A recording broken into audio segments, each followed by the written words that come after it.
In this update, reluctance to help the US police the Strait of Hormuz despite demands paired with threats from President Donald Trump. Iran still restricting movement through the shipping strategic choke point as part of its retaliation for the relentless bombing by the US and Israel. CNN's Ivan Watson says Trump has a conundrum because the US and Israel launched this war without support from traditional allies. He's put out this call to governments like China, France, Japan, South Korea, the UK, and others, actively threatened NATO, saying that they have to help out with this thing that he basically began. Japan and Australia say they don't plan to send ships to the Strait. Labor's finance spokeswoman says she has confidence in Chris Hipkins after a series of allegations were posted by his ex-wife. None relate to unlawful activity and were posted to a private Facebook page by Jade Paul, who married Hipkins in 2020. The post has since been taken down. Hipkins says he rejects the allegations entirely. Barbara Edmonds says she hasn't yet spoken to him. Marriage breakups are hard, especially when you have children involved in it. So Chris will talk to his statement, or Chris will provide whatever comment he wants to provide. Retail NZ celebrating an increase in card spending. Stats NZ data shows electronic card spending rose 1.4% in February from January. Retail NZ Chief Executive Carolyn Young says the Iranian conflict is a cause for concern and she hopes it doesn't disrupt those positive stats. She says the February gain follows one in January. Really positive thing that we haven't seen for a number of years and, generally speaking across most parts of the sector. The finance ministers described Fonterra's outgoing CEO as a plain speaker who lifts people up. Miles Hurrells resigned from the company after 8 years at the top. Nicola Willis says he's worked incredibly hard. He was a humble leader. He worked his way up through that business. He started on the very ground floor. And that's news. To sport, and 11 A-League players have been selected to play for the All Whites in the FIFA series against Finland and Chile in Auckland later this month. The squad of 23 is missing 7 regulars due to injury, but coach Darren Baisley's confident the All Whites can field all of their stars at the World Cup starting in June. That's not happened in the last 3 years where we've had everybody fit and available at the same time. I'm confident and positive that that's going to happen at the World Cup. Chiefs flyer Ateni Nanai Saturu is heading to France at the end of the Super Rugby season, signing a 3-year deal with Clermont.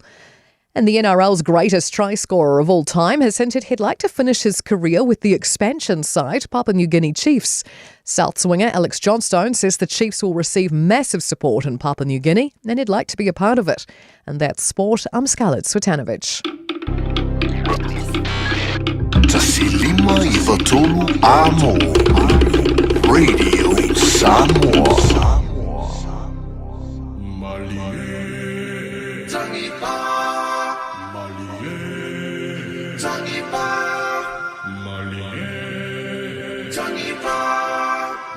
DJ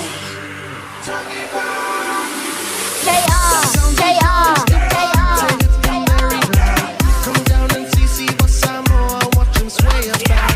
When this stuff see what time Samoa. So come on, get ready to see what do you want some more. Who am I see that? I tell Pity Mike that piece I follow. No look for the Ura, but I do it my time. Who am I see that? I tell Pity Mike that piece I follow. No look for the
Siva Maya Siva Samoa Madaya.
to the boom boom boom. So bring it back, bring it back, bring it back, hey, bring it back, bring it back, bring it back.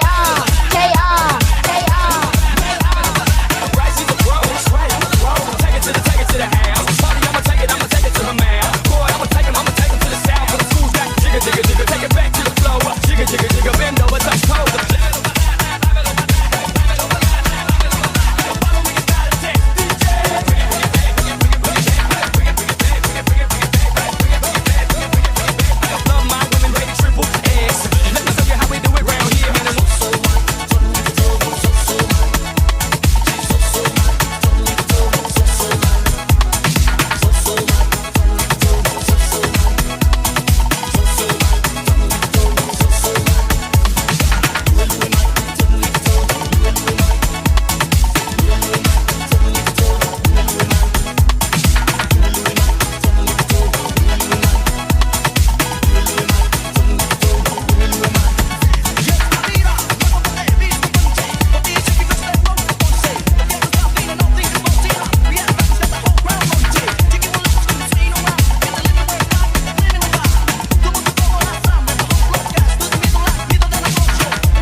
fight. Say o se makai, wa o le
O lea o te tala ina nei whaataloanga mō fuafuanga whaaltausanga, are pūlenga anua au kilani. Mai mātou te mo o mia so manatu whaalia. Ia mautinoa ai, o lo mātou wia ala sao. Anga ia nei le akhaveyourSay.co.nz/our plan. E whai lo mai eiso whinangalo, ai le iau lia le aso lua I Raumati. Tamaki Turiki, all together, Auckland. I feel my so sad. Omega ka, the knowing more. Omega ka, sagale tamu fie. Omega ka, feeling my loile. Omega ka. Omega Cars, lua selau Cavendish Drive I Manukau. Pole telefoni o iwa lua fitu 5 tasi lua. Susu mai Manukau ne. Omega Sile Omega Ka. 24 hours a day, 7 days a week. Radio Samoa streaming live on www.radiosamoa.co.nz.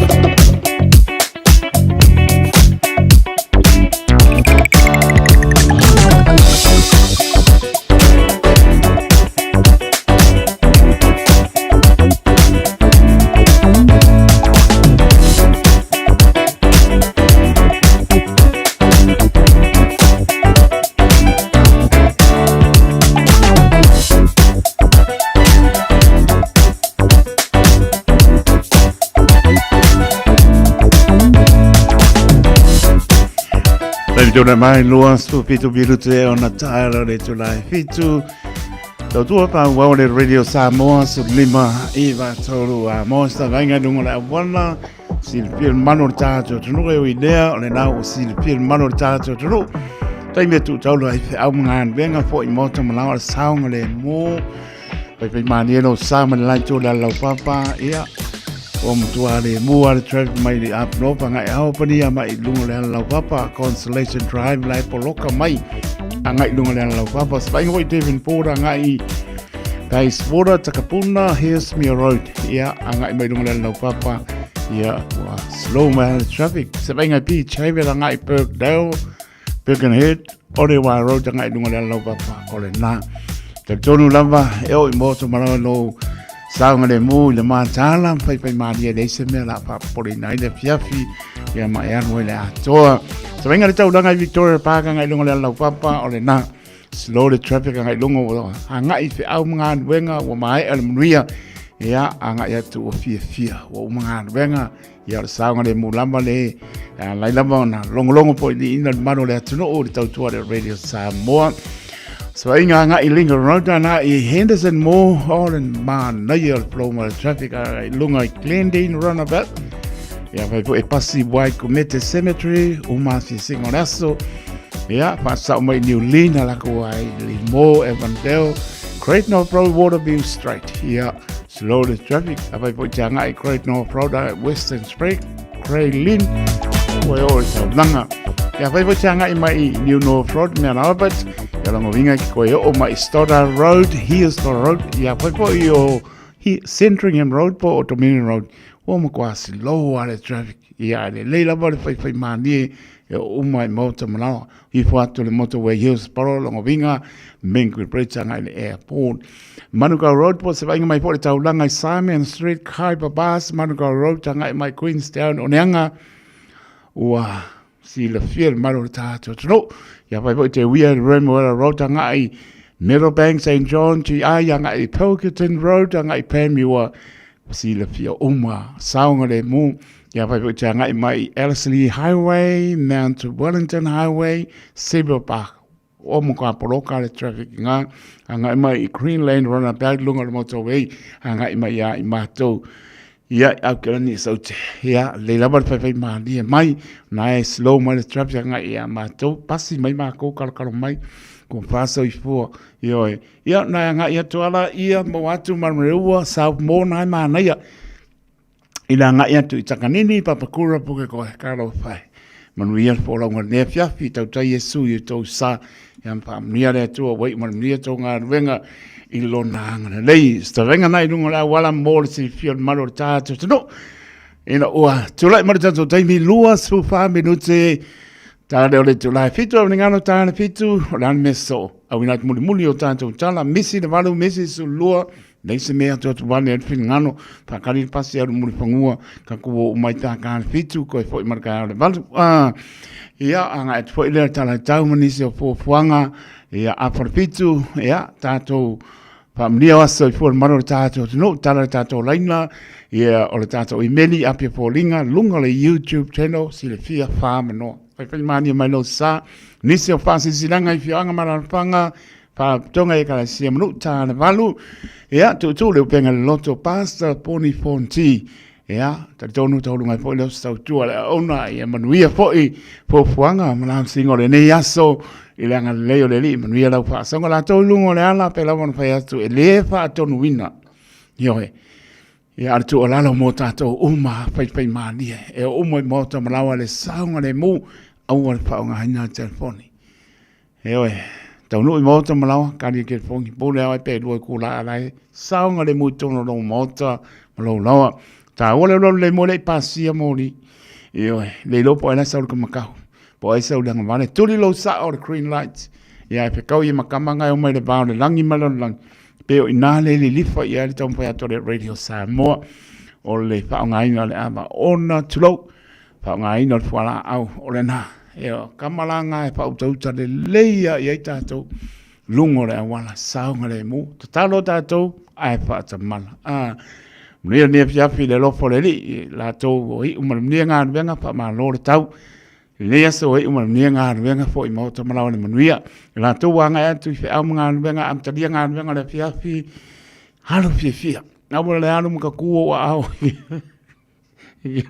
Ola vese mai wala ai anu fia ya mari fia se uso vane ptalinga fa sala fai se man francis one por ptalinga ponga mo es mai la kwa fia mata no se uso ma no tau tu atu ptalinga ponga mo ave vinga le to i mo la tau tu mata bela ne yaso po ya tu mo ne lungo ala fa ne le ni pe lo ai fo i male tau si atina man no fa no to fo i male tau tu ptalinga ponga mo la so ta yao Tato maputa o mapeva po le a se uso ya sau panua sau se panua ya que le lo por ele caro la capi ya ele soc ya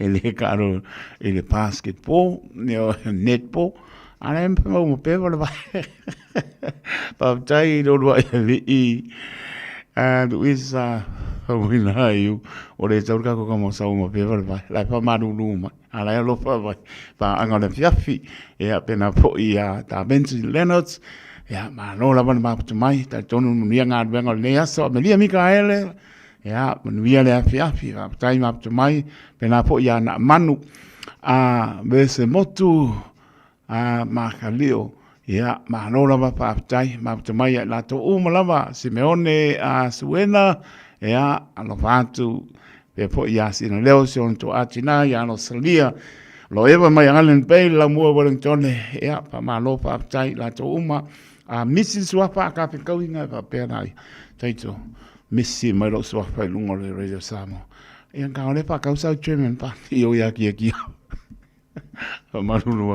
amaru so ya ya po i klanga tia para tusi yo William kul pule o pisil kaya ya ta tonu ya to foi mai foi ila to foi ta tua wala war ta tua de radio Samoa lima e va tolu mo ya ria le fiafi la to foi wanga yatu mo to malawa fam nia le na musika so le fiafi pese malu ya ia ia masinga pese mambe ia asulo lungo ko laisa ia manguia le malu le fia e punga e so ia wo pi ai lo bat pongoa ringa se man praitus se manu Francis Ioane le lungo na lauzo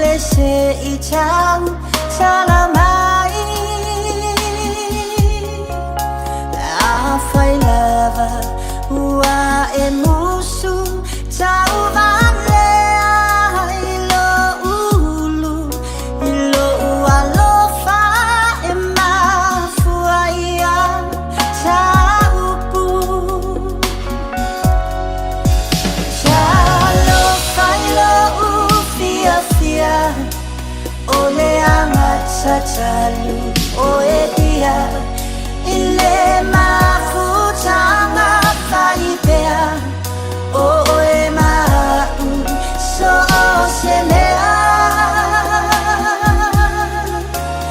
afai lava ua esola tia I itapelio se bolonga ai ilea o ela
polonga ai ui ilea o e lava maso alofa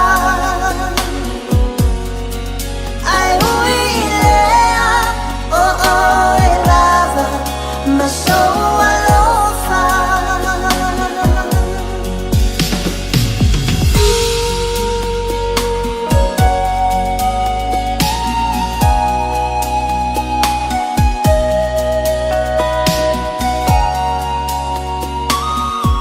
Marulua tu tātou pese e lea unatu io upo le tunu e au le tau ola e au le pāngota whamore mole se ainga o loo tuto ina le la au leo le a atasi le la au le a atasi whamore mole lama nisi o le mamano le tunu e le whatunu ina pe ano pa atu e au le tau ola e au le pāngota tātou te oma i mapitianga se tasi o ainga whamore mole o loo mo mia se atasi papai o no maota tua maota o lo maota pa mole i o lo mo mia la bala una mo se vai ia wa po station ngase si aina pa mole o na bala au le numero le o ro atasi o va wono fa ono fa o le la au le atasi pa mole o ro atasi o va wono fa ono fa ko ro kasi vale o la fa ko no mala nganga fa no o no tasi o vale ono fa ono fa ia mala nganga fa no ua e sola sia i tape io se polonga ai ui ilea o e lava ma so alofa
whaatalaya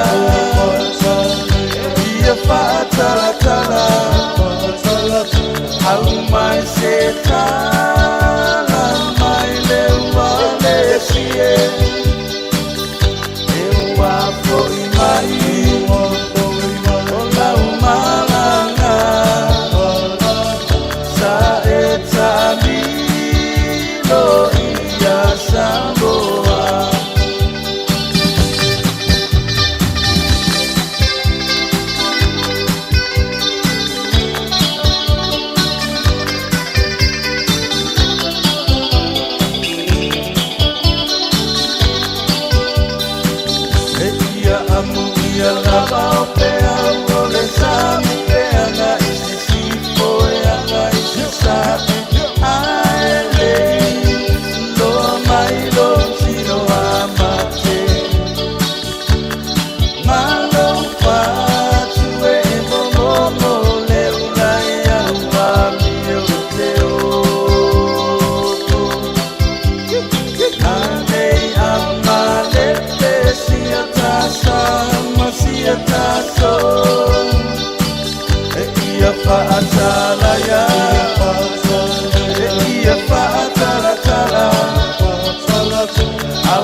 te kongaria le poniana maa o laus maa so ama tami tu lai mai lua miru te ona tā leo le tu lai fitu au minatu muli muli o tātou tala e pe ona pāponga e le so to e malawa tu male nganga whaalualo sa si o ainga o le malo le tunu o lo o whapena ona mawai le la au leo le a atasi mo mia lama so sani pe lama no pai atu e au le tau wola e au whaangota ia o tātou le ainga e tasi i a ke riso pai o maua i o tua maota ia le la au leo le a atasi mo mia si ainga le pa mo le mole pai le vai o lo tasi o valuono fa ono fa o lo tasi o valuono fa ono fa karo kasi ama ngang fa no alo o lo tasi o valuono fa ono fa ma ngang fa no alo fa sai de lo ia li Luisa foi mono e eu ele o moti no po femenga ma peva mai ele ao se uso ya sau se panua se ia mai peias kai mo numa fai po ma peva longa au po sini male no falo lo alofa mai ia fionga ya le ulua ia li Luisa foi mono e eu ia mai la loli mo kele le apu male pea pai mai lan sau noanga au le pole taitso bala o ko ma po e i le mu me le ane i lo waso fia lau pule lea le urua e ni Adalvatia Rachel Sipa my Point England cleanliness ke lea swinga po cleanliness my Point England alatu i Glendowie Mission Bays and Elias ma ngai o le waterfront ngar ka mo o le o watu so ka kongwa le fiku au le lopo pa i ka ko kala i nga menga lena si kampai ku ai Talo fa Samoa wa ule ne yo kas futialu au wal suia ngila wa le kio ai eva mai ina se fudu lima iva kolu amo radio Samoa bevela Usimaya lau whaafofonga o le whaapoponga fo ele nei o talafau mai Samoa. Awina sa mai mo oe e lau leiti o whalongolongo le Radio Samoa. Tasilima iwa tolu amo. Whatalo whero tātu utunu ule amatanga le nei vai o so fau. Tala tau longo mai Samoa. Usimaya lau whaafonga. I lea so whareile umawai atu nei lea so se fulu tolu leo le masino mati. Na tu ina atu waile tu si talo sanga mai suli o le suafa to o malatai. I le fio anga matau tu ia pia i Palestine, o le wha msino ngō whanua ma suafa e tau fia i le wha o ngaina o le suafa, tu i sinave mauru matotua, i le wha fotutupo o le pāle mio New Zealand. E o mai le aso sa ua tuana i atu nei ele i maua se tali o lea talo sanga, e peo na wha iloa mai e se tasi o le ainga. O le asonga fua le nei Samoa le a wha atino ai le wha fotutupo o le li pāle mia o Christopher Luxon, o se tasi o vaenga mua le porkalame o le nasi e singa wha le malo i Samoa.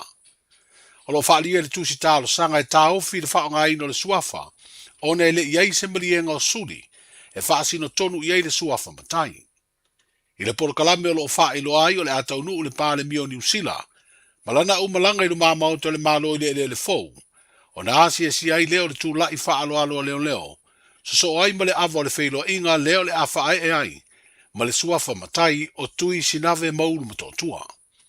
E so o ma le sainio ni marienga po Memorandum of Understanding se tolu, i le vale o le pāle mio New Zealand, ma le pāle mio Samoa, le sunga la audi o le mali atoa le ua tea polate va fosi. O le awa audi le tea o le lua e a wai le pāle mia le talaina leo le marketi fau i savalalo. A e taua lunga le aso mua le asi e singa wha le malo le li pāle mia, i se tali wha alo se tau mawhatanga le afiafi, le a whaia lea le whale tali malo o le tau Messina Island Resort. O le tali ngā malo Samoa i le amatango le neiva i aso i le asi e singa tau waloa, o le pāle mia o New Zealand ma whaatino ai se tasi o wha alo māualunga, e tūsai a tātou tū mānga nuu, o le wha e ina leo le suafa matai lea te tai wha le malo. O whasiringi ai pe moni o lea wha alo māualunga le malo Samoa ma lea tunu, na mafua ona o se mori manao, mai le pāle mia o New Zealand.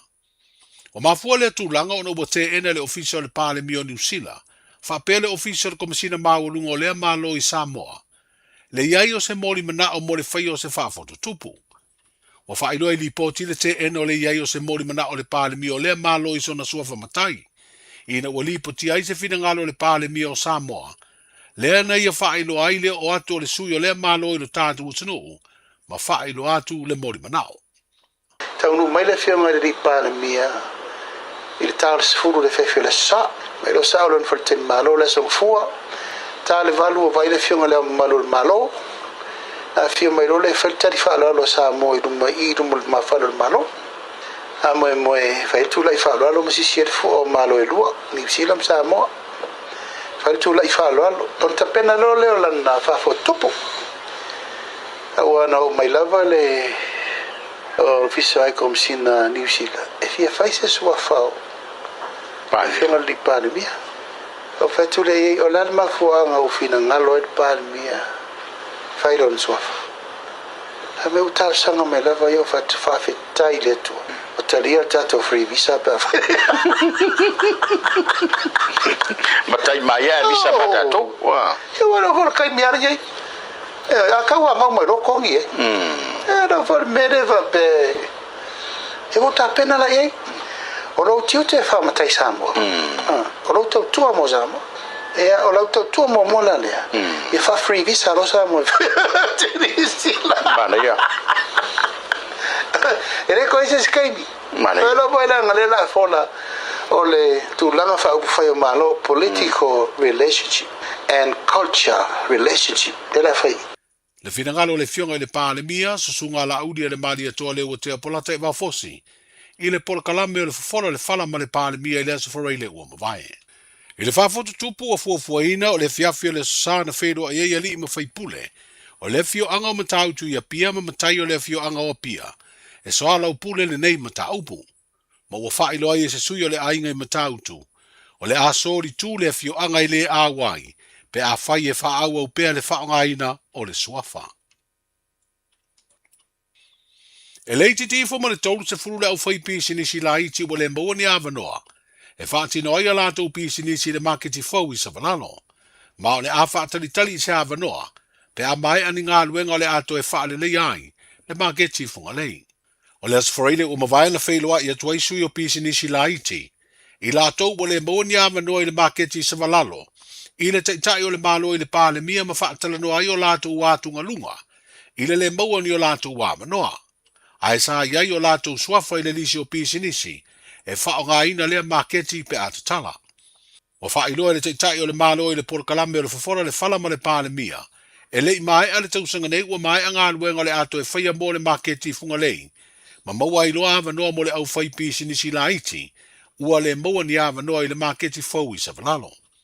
O le temi nei talu na tau fia pisi nisi la iti sa whaia. I tuane o le maketi sa valalo o no ngā luenga o le no fuanga o tutua i pasi, whapea ta vale le tunu o lau tele. O le maketi funga lei na si itia iai. E o fo i le fili maketi le tae o le aso sa o funga lei wa si itia iai. O le taunga tau tonga fitinga i fafo mo ngase mai Samoa. I la tau o lo maua avanua li porkalame le malo e si ma i atua i fafo. O fiti le isi atunu o si le sira le malo e au fia i lea porkalame. O whailoa le minstau le soifua malo loina, le tō whawa au salu malo alo fi pō, i awalo vi sota inga le malo. O se tasi o whale mai tele i lea atunu ua wha o mai sona manao, e fia fiso swani le tonga fiti o ngase mai Samoa. O le mafu anga leo le malanga iai o le minstau e whaia tala noanga masui, o lea whale mai. O le tā ua o fiti e pe o na whailoa le minstau le li poti le nuspepo le savali. O le lata mai i Samoa, a wai ai ngase le nga fatia le bamao New Zealand ma intia, i le tūlanga o malanga vaalele, ona o a fianga i o lātou ngase. O le tūlanga le leo fiti, ona e mawhai, ona nga i ane i aifo mai o lo ngā lulue intia. Silia le 10 miliona tā lai whaalu le malo le tūsanga, i le whaatupeina o le porkalame o ngase e tonga fiti i ni tia ma New Zealand, i lātou e le mawhai o tonga fiti Samoa o lātou ngase. O nofo sa uni le malo au satalia le na porkalame o malo si anga whaafauina, mo atunu o le Pasifika. E whaao o atu le eletise a inga mamau ese manofuanga o iei leina eletise lo tātu utanu. E tu sama se lauma le 5 a inga mawhale komite 5, o le a fausi aini no fuanga e whaata atiti ai apa i ila po solar panels, e mawai le eletise mai le malo si o le la. Stasi of so swani au satalia na whaailoa le minstau le vai fafo lea malo, I lana malanga wha le malo na whea ai Samoa i le masina o Februari. O le whalaptonga le malo si tau ele tise lo tātu usino wha pem tanga luengo tinam tama i tai, a tina e o fio anga maanga wheso tai wha pem tanga luengo o tupe le malo, o le anga lulu e le wha tino ina o lea wheso swani. O ainga si fultasi lo wha mautu le motu a polima, o le ao fia fo i le wheso swani le nei, ma o le a maua i le tise le lua sfut whai tu lao aso e fitu o le vai aso. O le te mua le nei o le vea i Samoa, i lea whesoa swani ale malo o Australia. Tala amata i o le nei vai aso fau, soifua. Radio Samoa, tasilima ivatolu amo. Radio Samoa. Tasilima ivatolu amo.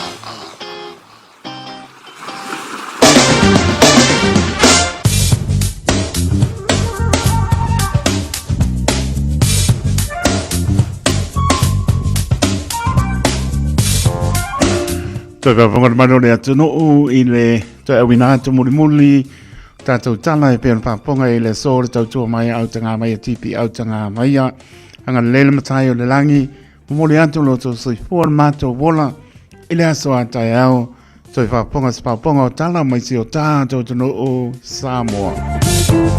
Sa venga tala tau i a walamba porklame panga solo lo tu marvela pa mawina i au kilani le so lua su lua le maulunga o lo iai o lona manu le pia pia sfu mai tolu sabili angi mai sau te sipo au awa poi nisi vaenga au kilani ma tango fie le sulu lai le aso atayao lua su tolu fo le bela pa mawina mo atayao sfu tolu fo lona manu le po baba atu longa tono le vai aso fe mei pa uti munga e awa poi lua sfu pa le bela pa mawina mo le aso lulu mo lona manu le pia pia sfu ma lima ma tango fie le tau le sofi lua sfu pa le bela pa mawina mo le stofi su lima lona manu le fiapi vai na ngata i pale mo la tau ta pena iai ya wasi a mai mona a saunga le mu pale a sa ban iai le se me pole ai pale tonu tau le so la ngata i pale pa pela fo ia ta ya le solulu le solua o atu le solulu ma na ia tau ko e pale tonu le tau e le ngata i pale le stofi ma le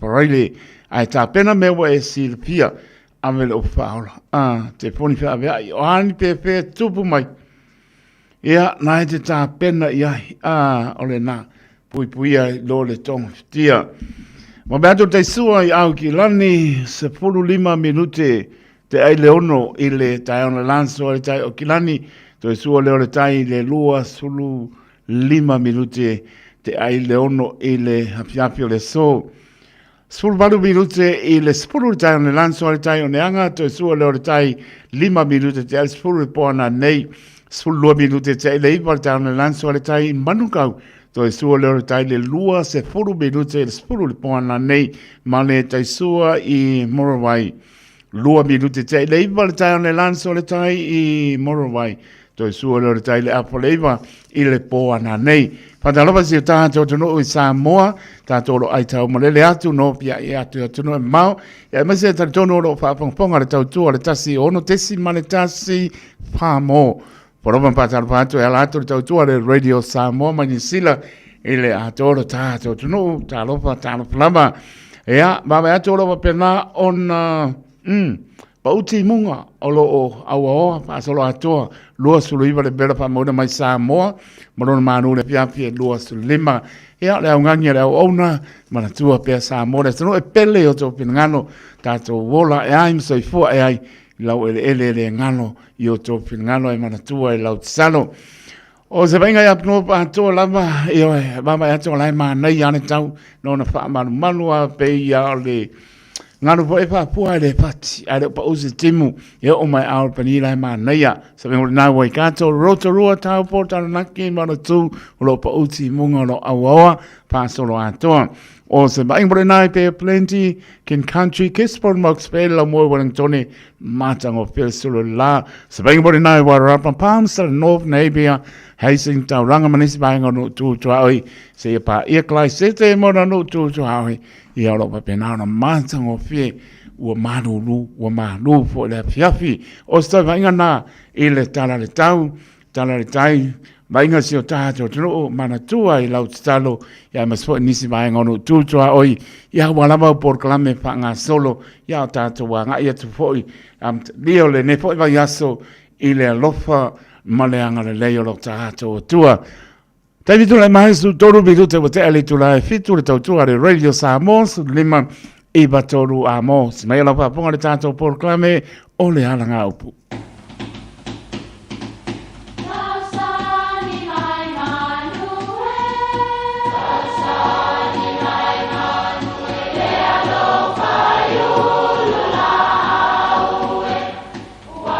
E o whanga manu I ululu o la au, awa e whawhanga I funga o la au. A o le tangata, e whawhanga I upu matala. O le mawhileo o alanga upu mamuanga ngana Samoa maona whaapongai, e a fua I lona sio mianga. O lona lea sao I le whaatufunganga o le iloa whaale aso, mai le tautua se ia o ina pule. O alanga upu mamuanga ngana, ua lantou mamanuina le tō whamanino a Samoa, mana tua fo'i, e tāo fitau muli le atunu. Ua o ia le vao I whangalele. E whapel tala sa I whale a lupo se ali tele ingo I a whangalele. I le whanua o whangalele, na o laini la au sa sili o na manu iaile nei ali. O le ifilele ma le pau. E masani o na whaongala au nei e tā ai tā noa whai awa ia po umeke ma umeke. O le tāua te leo nei la au, nao o ai lava ina tau e whangalele o si ana whanau teine o ifi lele ma pau. Na ave tala o teine nei. Ma whaasese ina I tui manua, o na malanga mai aile e fia mana mea I se tasi o nei teine. Na whailoa I mai tui manua ma whangalele, o na whaailoa le tui manua lo na manao, pe ma whai o na whailoa I le teine o I filele. O na poloa I lea e whangalele I tau le lea, e o I le vao. E tātuu I lalo le I filele maa moane lea I le aise I sila I ai tui manua. O I tonu e maua I le upu, e na ua tātuu I lalo le la au sa sili o na tā ua mamang. Ua o ia le vao I whangalele. Na te isi tupu o tui manua, I na ua vaai atu, o le o ngā la au, ai le o se tamaitai. E whao ngā upu ia e nisi e whaamatala ai se whai ngā taulanga ua, whaalalo ai ni mea taua e momoli ai se mea lofa. Mai tawantu ua e le tu ua ni le lei ai au maini masei, taritonu lama, ua o ia le vao I whangalele o na olo manatu I le mawhitanga ma le tātou tamā whaaleangang, ia, whaamanui atu le tua. Ua o ia le vao I whangalele, ia manuia lau whasonga.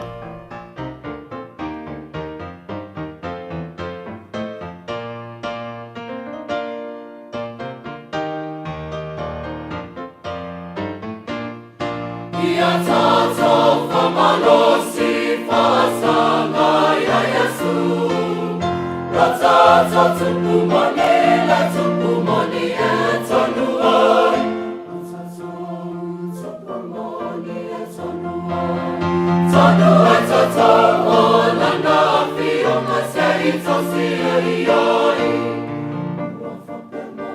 Ua whape mai o lana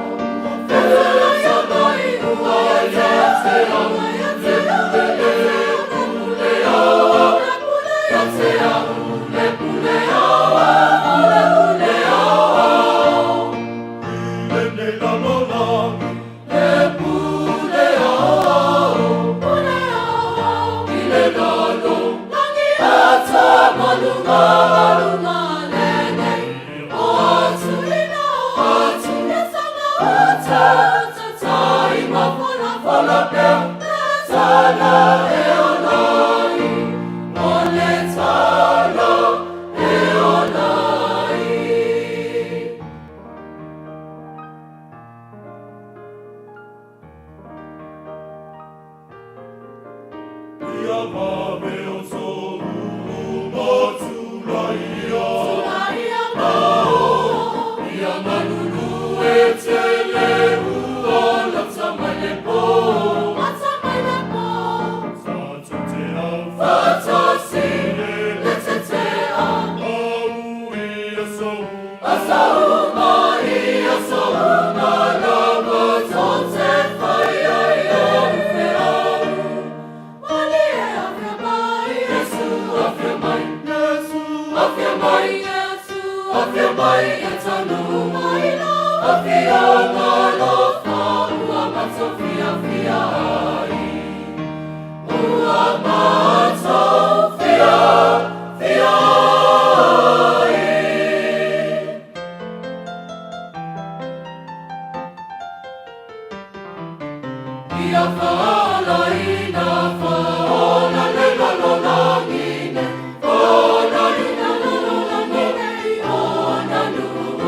Ke tātou whamarolosi pāsanga ia Yesu tonu wahi tātou. Si whakamani o le kane sia papa tonga ke Siona Amerika Samoa, mai le whio anga o whanga i tua Amerika Samoa, tātou vim whamanu mpati ai pēr le mātango whio le ri, ne yaso o po ele lava ne yaso tari tonu awali tia mea umare atole atono i tu asinsina au pengara menga sofi o atono e mau ia me so ina yalom whanau tonu mnia lava mea umare ne yaso i le whaatasi mai o lo tātou i tua po i lava le mi inga i a te ia lua su tasi minuta mute ane tu lai fitu i le tautua Radio Samoa su lima i batolu a mo manatolo mnian manu tātou tunu ia umapo atu i moto malau pa malol pane ne aso ngāru nui ai nisi wanga at au ngāru benga pa mnia reri pa malosi te moa me sili olo pa vai vai pa no noa tari tāpo inga la tolu tātou tunu ia me se po i lau pa ngāru benga pa ia le atua malol pa i stalo lava e tu asinsina pa pitai no to so for to lo I manuia mai le I am sang mi ai pe o ye la na ya long fa nau na me no te tala tanto leina ya so for manu tanto to todo fitu tasi lima I batori no mera au mai tanto email on the air at radiosamoa.co.nz Facebook page malunga le YouTube channel mo le fa no pe pe mani malo sa pa tanto Christina tanvasa no la mai pa mo to I me pone so na yo tātou ainga pe po ia Rachel Sipa mana inga lo maputa mai cleanliness ia mana to o malama lo papena ona maputa mai lunga le apia polinga ia malunga le YouTube channel na minute tala tātou leino na musika ea on tātou se atu e le proclame fa mnio aso for malur tātou Radio Samoa taslima ivatolu amo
lova Samoa wa ule nei o kasputi alu a wale sui alingila ula ule kio a eva mai ina se fudu lima iva kolu a mo Radio Samoa bevela a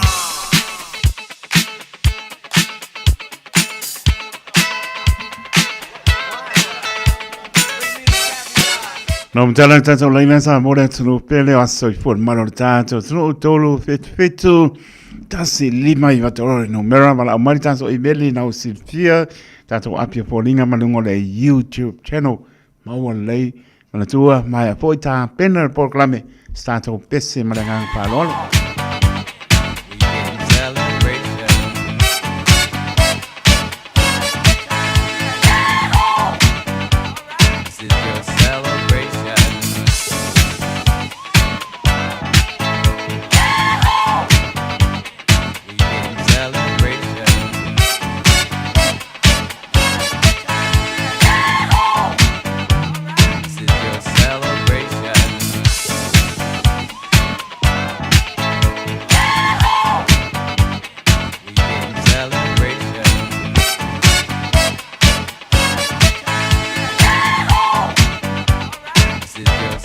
Na mno tato laina wa so for mano tato sunu se to bai bai stato I meli apia polinga ya malonga le YouTube channel ale ai pesse lo mga ko le pia o le ngalo tali tu la manu tato proclame tu le penga le loto pasta poni ponti ya pat se man pa moi tato nu tau lunga mas tau tu le nepo ya I manuia lama patalbatu ya partua ia I foi alo fai ya e seta tango moa ano lama papai e seta tango moa ano ngalo ni aso ramble moa my cleanliness ya alo patu ano lama papai pena po ya Rachel Sifa my Point England alo fai io e papkaya mo apu dolo eli Luisa pu mono eu alo fai papai lau pulele lau pano alo kau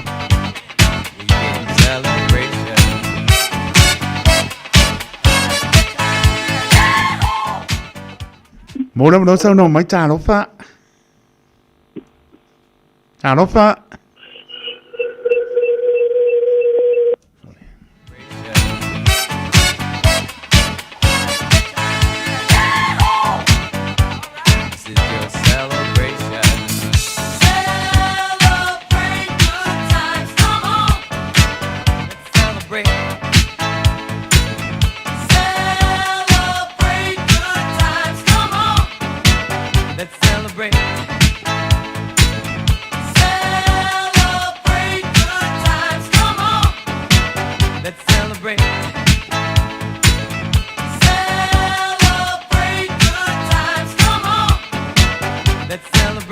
Một lần nữa sau đó mới chào nó phá.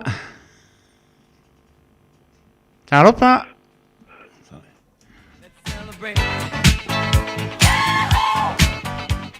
Mà emaili apia polinga. Mà nó phá. Chay. Bây giờ cho vợ lại ấu na phải mà phong cho một moni. Polinga le Radio Samoa mà nó mà cho phá cho vợ. Familia tu aso for mano tato no I tamati na. Oso matua fa pini se la mana pana weti o to uman fa amnia to aso soifua le so yanga lele tua to fa popo nisi tau sanga stele soifua maulai tato mana tua pe ya bea pe tato fa ya lona pingalo manuia tele to soifua happy birthday to you sifo mani eva band io pele ya se me anofa ele umare anofa.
Luas pulu minuto e ona tāna le tu la e walu tāna walu tātou porklame tu leo penga le loto penena e pasta poni fonti pe atale tu la e walu nisi o tātou fa silanga si mai ala pa ponga Samoa o ne ngalo se lo minga o le tusi o le songa pa se ai ma le lo minga o le bao pilipili mo wai pa penga o Samoa sipo tu le manoa o nisi o tātou o Samoa o langa upu o le mtapa ioi ale matai painga o pārawalawe pei o whae poiponga maliu o si osinga o ainga sil painga o paolo si i pāloalo pārangingo e kālesia ma le tele o le ngana o pālolonga mantua pits puta lāne tau e etu si pārupenga na leo pisa le Radio Samoa leo ua mawai Monisi pamtalanga tal noi lau fonga pia o le mato o pisa ele oiva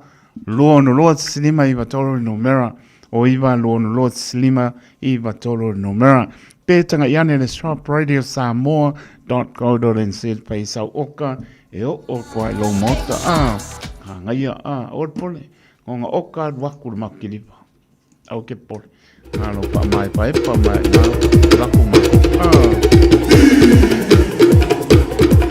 Ainga sa lua fau le pitono o ta pito i mangiangi. Matot patolo wantu i o pa ia sau sau ngata Samoa. Pa ia lama mai le pavau e o i le pavau tu lo na lama. Pa pito ngapa le nei pa silsilanga le ainga sa lua fau i le pitono o ta pito i mangiangi. Pa tai i le anganga pa mapana o le atua i le tama. Le atua le ano. Ma le atua le anganga sa. O tāpia se nai le au pong sa upti ai, lo tātou ainga, ono le tu ua le malo se tasi, sa beam pāta maa le ainga. O iaispina ngano le fionga le taitai fono, mani laulau a fono, le ava tele ma le whāloalo, pāsisi la tuai le pa ia ma le mamalu le tātou ainga, ia e maise paolo mangapa o lo sema sau a wā, malu ai no tātou ainga, le a pātau no wina, Ia le tātou maptanga i le asto nai, luas purwaro mati i le tū la, sutasi tai au, mauta o le pionga i le tai fono supa pe Saro Place i Israelu o Tara pamore mole mana tua mai lau so sani e am Saro Place a wāre pa Malastino i le aso tau poina pa tai fono male lau a fono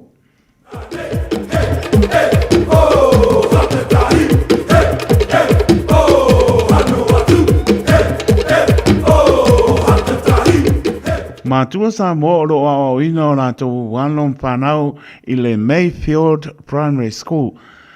I le nganga lava e tumu whānoalo o te marmarisia ia au le la au i am whātangsia lo o tau pa ia am lo o tau mamanu ina i o tau a pia mai tala mai au se i o tātou whāpapanga tātou pa soa whātasi i fuafuanga le tātou a onga mō le lumanai.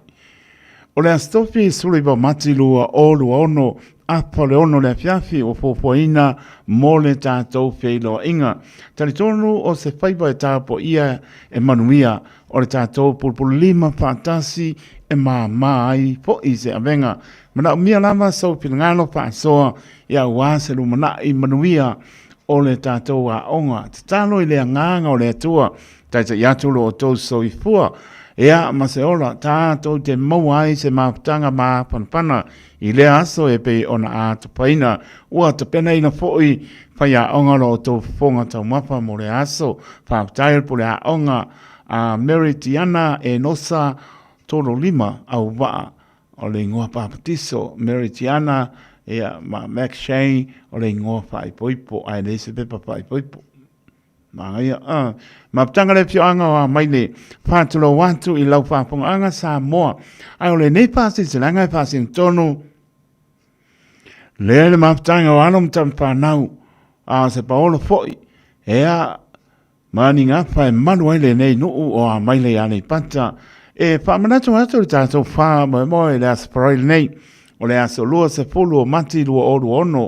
O le taimi fitu i le afiafi no fuanga mo le Silvia Charleston Community Hall tānu sangatu ai ma le nganga maulano a inga mauwo ai maise mtawhale uma ina ia apia mai tātou te maputa whātasi i lea po whamore mole tau au mai sautai tai a wāsa whamara singa i le nā po i a fiafi morisi whamtalanga tala noa umi le orua tasi lua whālima whāono no lua orua tasi lua whālima whāono no lua whāptai o le opisa o le maputanga le whianga a maile male a nganga whāloalo pia se koe arunga le spiko le masingi na le wape ma le moli longo winga pa mai wa uma sa mole tunu pele o tātou whāsisilenga nā i whio anga mana panga wha tonga i kane se mano leias whai bai a sa ma se mau upu e whanangatai pale poto tau tai se la nātu i ama pa moe lava ma tele lo tō ngā ke usiano ma ngaro le nea pui ngaro benga le Radio Samoa i le aso, le vai aso, le masina ma le tau sanga i le tau tuaina o lo tau pa ia ma lo tau manu. Sirpia te lita noi lau fonga pia fia o le mato ofisa le oiva luonu loa slima e iwa tolu le numera ea atili manam lama inisi mea o lo tau pa aloa pesasi e le maro le atanu tu lou o le oiva luonu loa slima iwa tolu le numera e ipa sisilanga e aona tutongi a wane tau tua le Radio Samoa e manisi o pa sisilanga o Silvia o iwa luonu loa slima iwa tolu le numera ma le pulenga le Radio Samoa mano mato pa tau ba Moriato whaptai tele lava le ato Samoa, ma lole lango whaptai lo tau talia ina o le mātou tautu atu, i le aso mlewa i aso le masi mle tau sanga, ia i le aso whaibai asa ma se mau, tari tono lo tau nganga ke usiano, tātou te petufa i ai, i le nganga pe alafani o le pini ngaro leo lo tātou tua, nuia ia maurungo lo tātou tunu, o la mana i alon whanau, ia mai se lau pangalonga pa ia le atua, o lo whanau no manu a wasa mo atai ao. Spul pa minute ona tāre o le tulai valu tāre valu, se e tātou porklame tu leo penga loto le pou tāpen mai, pasta poni fonti ia walama tātou porklame tari tonu, tala po leina ia wapo espia paso maro le tātou tunu, tufi tau whao tau mafa whale nganga.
talofa bano yo le tali va ele fe ela le ta ame yo ane I tipu ai yo se fa la lave eva mai yo e awale popole se tu malo ale fe e amole lue yo se mo ise over se lue tu ai lue lo ile fe tu ai lue mai tene mai ile pese tu lue ale via da ole fe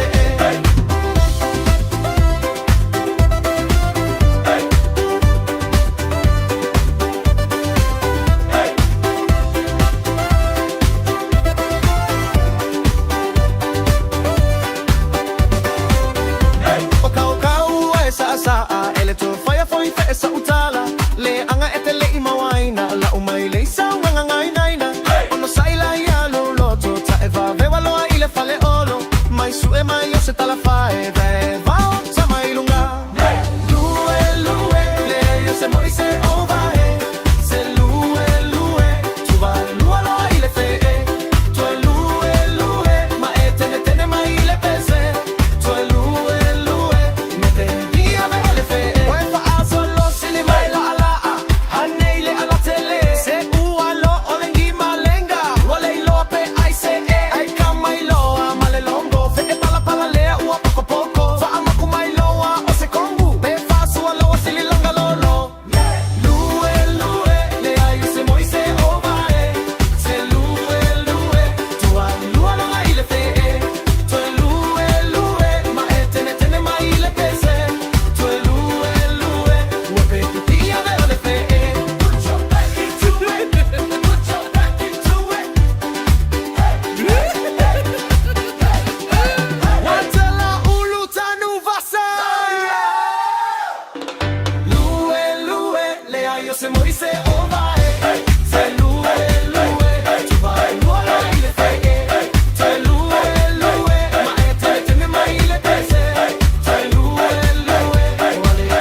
Tilo mai fea aluia ile taule ale afa alogo mai le asemeana esa wai lauto fa se fa amole mole o italene iolome sina fala wa se italiane ai lo tamanava uamole sole lome se ua ugatete foliga pe io se panikeke esa umua ave o uafuvae toi ave mau se vai e masta la lome e lo tu foi lome e mativa lome ole uso lava lome mali e lo to telemo e tolo olo melene e ulupo e ai le silome e no foi uta olo metonu la valena lei atali la uva ai oleana e sauai tagi fa luluga ole mago a ofai la utatalo le ai toina fa atalia uesa sia awa te vave au fika ga e fai te ai pole si ai tapta ulavana iloa lo me mai au te alo e ai le lo me Samoa o lo otagi peisemo ua mawane ilome e ulupo lome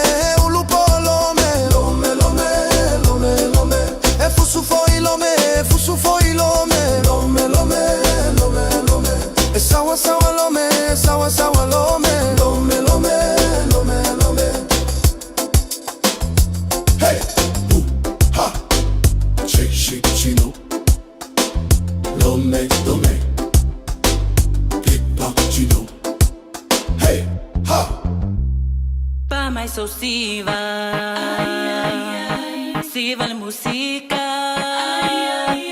lima lunga malalo, awale masarsalo.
Diabetes Drive i Manukau. Pole telefoni o iwa lua fitu lima valu tasi lua.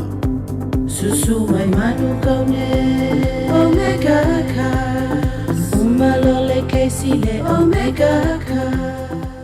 Ua mawhai nei o na whaatau wantu top up ale Digicel i lunga o le upenga ta whailangi ale ClickX Pacific. E mawhai fo i o na lafu aise leni i le MyCash ale Digicel i Samoa. Tonga fiti mawaruatu i le na o le lima ta la. E le leile reiti aso taitasi ma e whaingo fia fo i o na e le stalai. Asisiane i le clickx.com e lafu aise top up ale Digicel. Pe lafu ai fo i sau tupe i le MyCash ale Digicel Samoa. Tonga fiti mawaruatu. Morisi whamtalanga vla au le olua tasi li maono tolu tolu fafa. Olua tasi li maono tolu tolu fafa.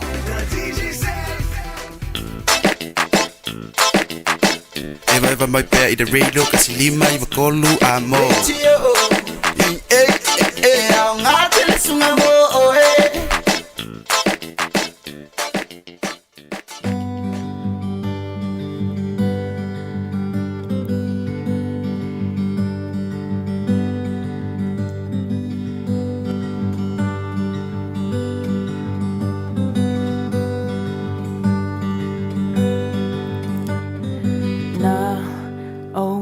Fa'alongo i le a feo tala I laua fio a ua o whaalongo I le tali mali I le pofi le mu e whaapea mai ua e fia le toa tasi pea o le tamalele o oelena o oelena ua e alofa ia te au o aulea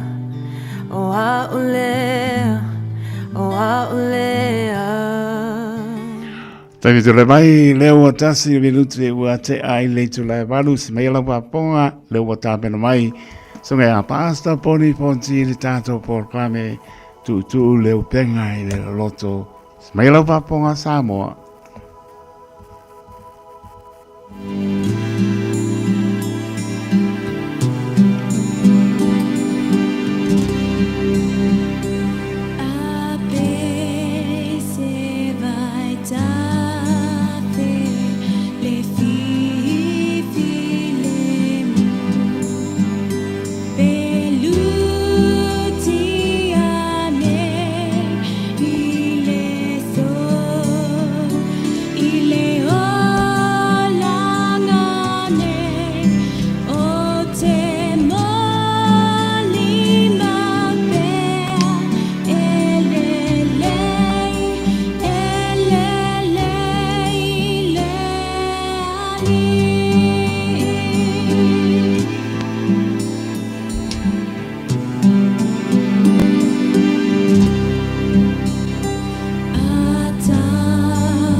Moni lava lo mātou tu e le lei lava oe.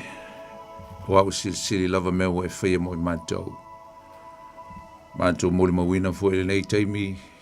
Le tua lo wha maoni ma lo le lei. Ala lau tau singa e mātou le nei aso atoa. Mai le tai au si o mai lau fo e nei teimi o le fiafi. Haftai le tua. Haftai mea umalava na e whaia mo I mātou. Haftai lau tau singa. Haftai le ola. Haftai le malosi. Haftai au mea lofa na mātou whaongaina. Whaftai le tua, awale o mātou o lia mai le fiafi, o le mātou maftanga, o le mātou polklame. Mātou te whaftai atu le tua, o no lo le tu lafo ino I mātou. Lau tau singa le tino e maise a le nganga. Haftai au whaamnianga wha le nganga le tua, na mātou mau e le aso na nafi, a maise fo I oasa umalo mātou ola. E ala I lau upu e maise o lo nganga pa ia, e le tu lafo a ia I mātou. Whaftai mo le whaoletanga. Haftai ono Yesu Keriso. tui nā tula walona soifua mo e mātou nei o maua, mātou maua se saulotonga, maua se wha moi ola, a wā le soifuanga lo mātou ola i nei, mātou te wha moi atu le ola e wha vau e saunia, e pei o na tāpe nei nei Jesu, wha aftai le tua mo le wha o le tanga. A le fiafi mātou wala watu, se fio mai alo nganga pa ia, se e wha u le mātou maftanga, wha u le pol klame, wha u lau upu, wha u le mātou wha longo. A vese se nganga e wha lave le tua le wha longo e mātou mlau whanau. Talo atu le tua e wha penau nā lula upu le ne e fiafi ai aina se nganga. Ina e maua so mātou ai maua se sao le tua, a wālo mātou ola wha le nganga o lo whai nei. A uma foi le ngā luenga, tui nātu ia te oelevi inga o le wha manu ma le wha ni tanga, a moi le wha tau wa ai ai mātou. Ia vi ia lava lo suafa, le tua le tamale alo ma le nganga pa ia. O aso umai o le wha vau. Amen. Talo whātu le nei fiafi lau whasausonga Samoa, le tunu pele. Talo whātu ai ma le nganga wha aloalo, le nganga whaftai, le nganga e tumu i le whanga e tia. Ia, ona i le ngata e tātou tivi ia whatasi le tua o no lonanga le lei. Ia e whaftai foi, e le ngata o lau langolango mai le tātou Paul Klame. Ia o lau tau tua foi i aso te tasi e peona iai tonu na i ainga e kalisia. Ma vaenga is eso le soifuanga o lo tātou olai. Me le moli e tua i le nganga whaftai, le nganga whatalofa. Tua i le malne fiafi lo au whatalofa atu ma le nganga fifia ma le nganga whaloalo. Ia whawhelo i atu le pa ia ma le mamalu la silasi o si o tātou atu no pele Samoa ma lo le soifua maua ma lo le langi ma lo le auna ma lo le ngā lului. Ngata foi lea ia, ma lo le au fai taulanga, leo si taulanga il vai o sao, ma vai atu whatalofa atu iau au na le tua mautou msiofo, so stovini, ni si olo mafuta mai fo ni fiafi whatalofa atu ma le ngang whaloalo. Whatalofa i le, pa ia o Samoa mai lau fo i o ngā maunga te tele si e pa ia maunga iti whatalofa i le mamalu le tunuu tupu mai.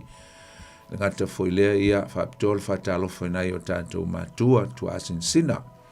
Alofa penao na mafuta mai, ia ma tāpoi mai, ma tatalo mai, ia ngata mo le au whinga luenga, ia e whapefo i le mamalu le tunuu i le aso ma le aso vi ia le tua. E whatalofa atu nei fiafi ia e nisi o le mamalu le tunuu, alo whatao tolia foi tono mauta malawa, e le ngata foi leo tono mauta ngase i so se whalemai, whatalofa atu pe a whai o e whalongolongo mai le tātou mawhtanga le fiafi, e le whangaloina na i o tātou usum tua whawhine i whalpuipui, whatalofa atu i atu tau.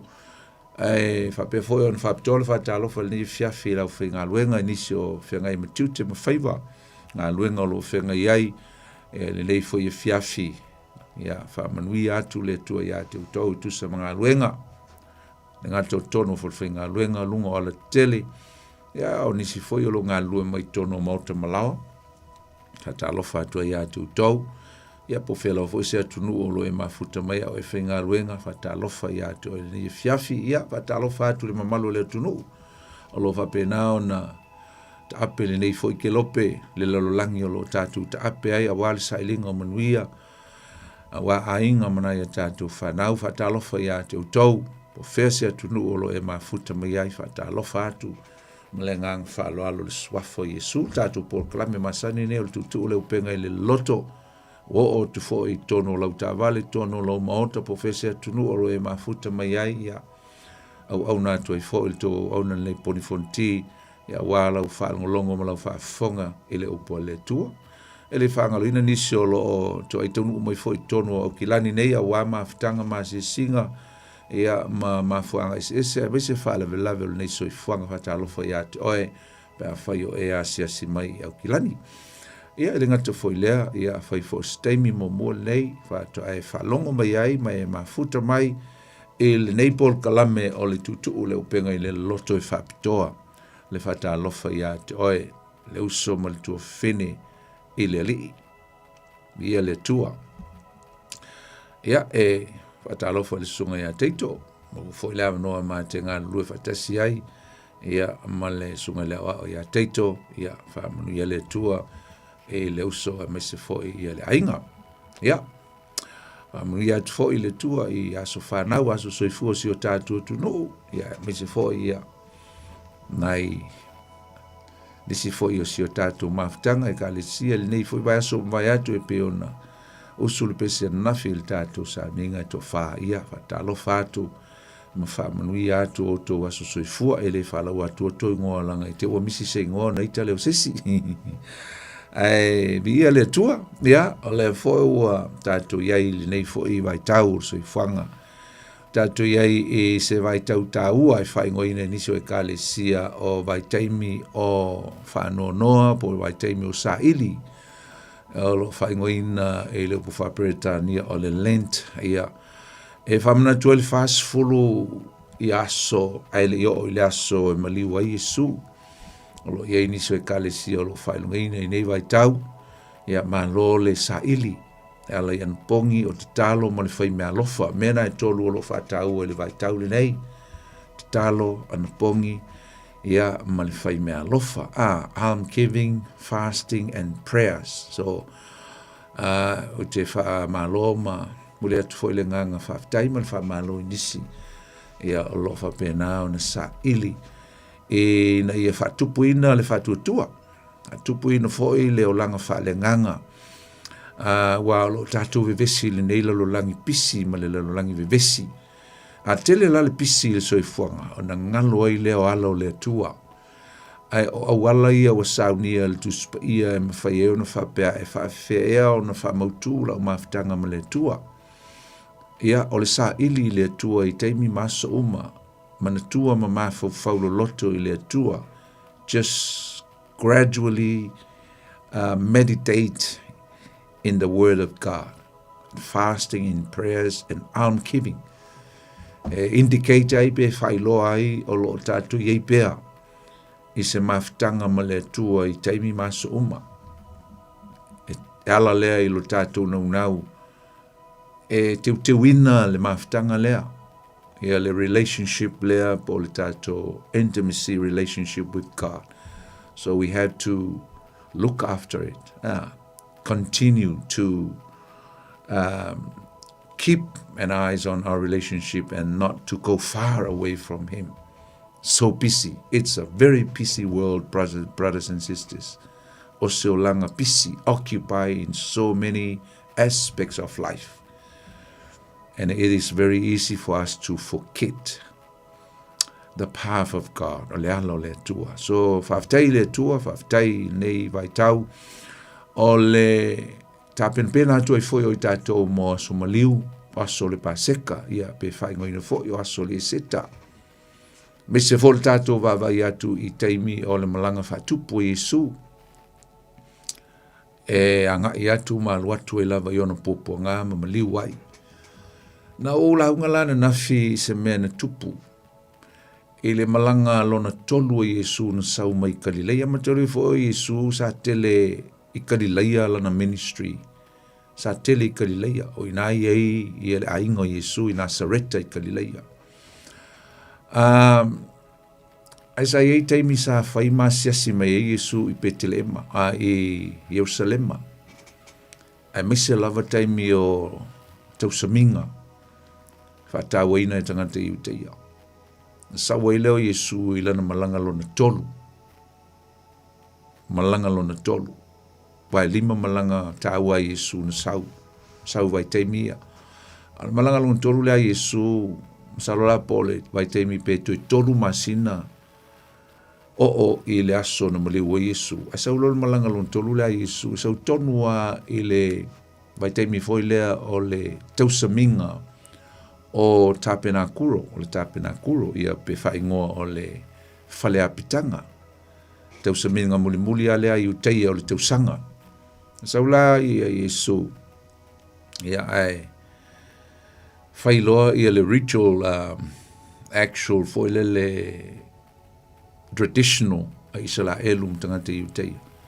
Ia o le alu leo staulanga, le aso muli o le sauninga leo le tausaminga leo le tapenakuro, mai le vai, mai lalo i se loa, mai se sa atu, i le whatawhaitaulanga.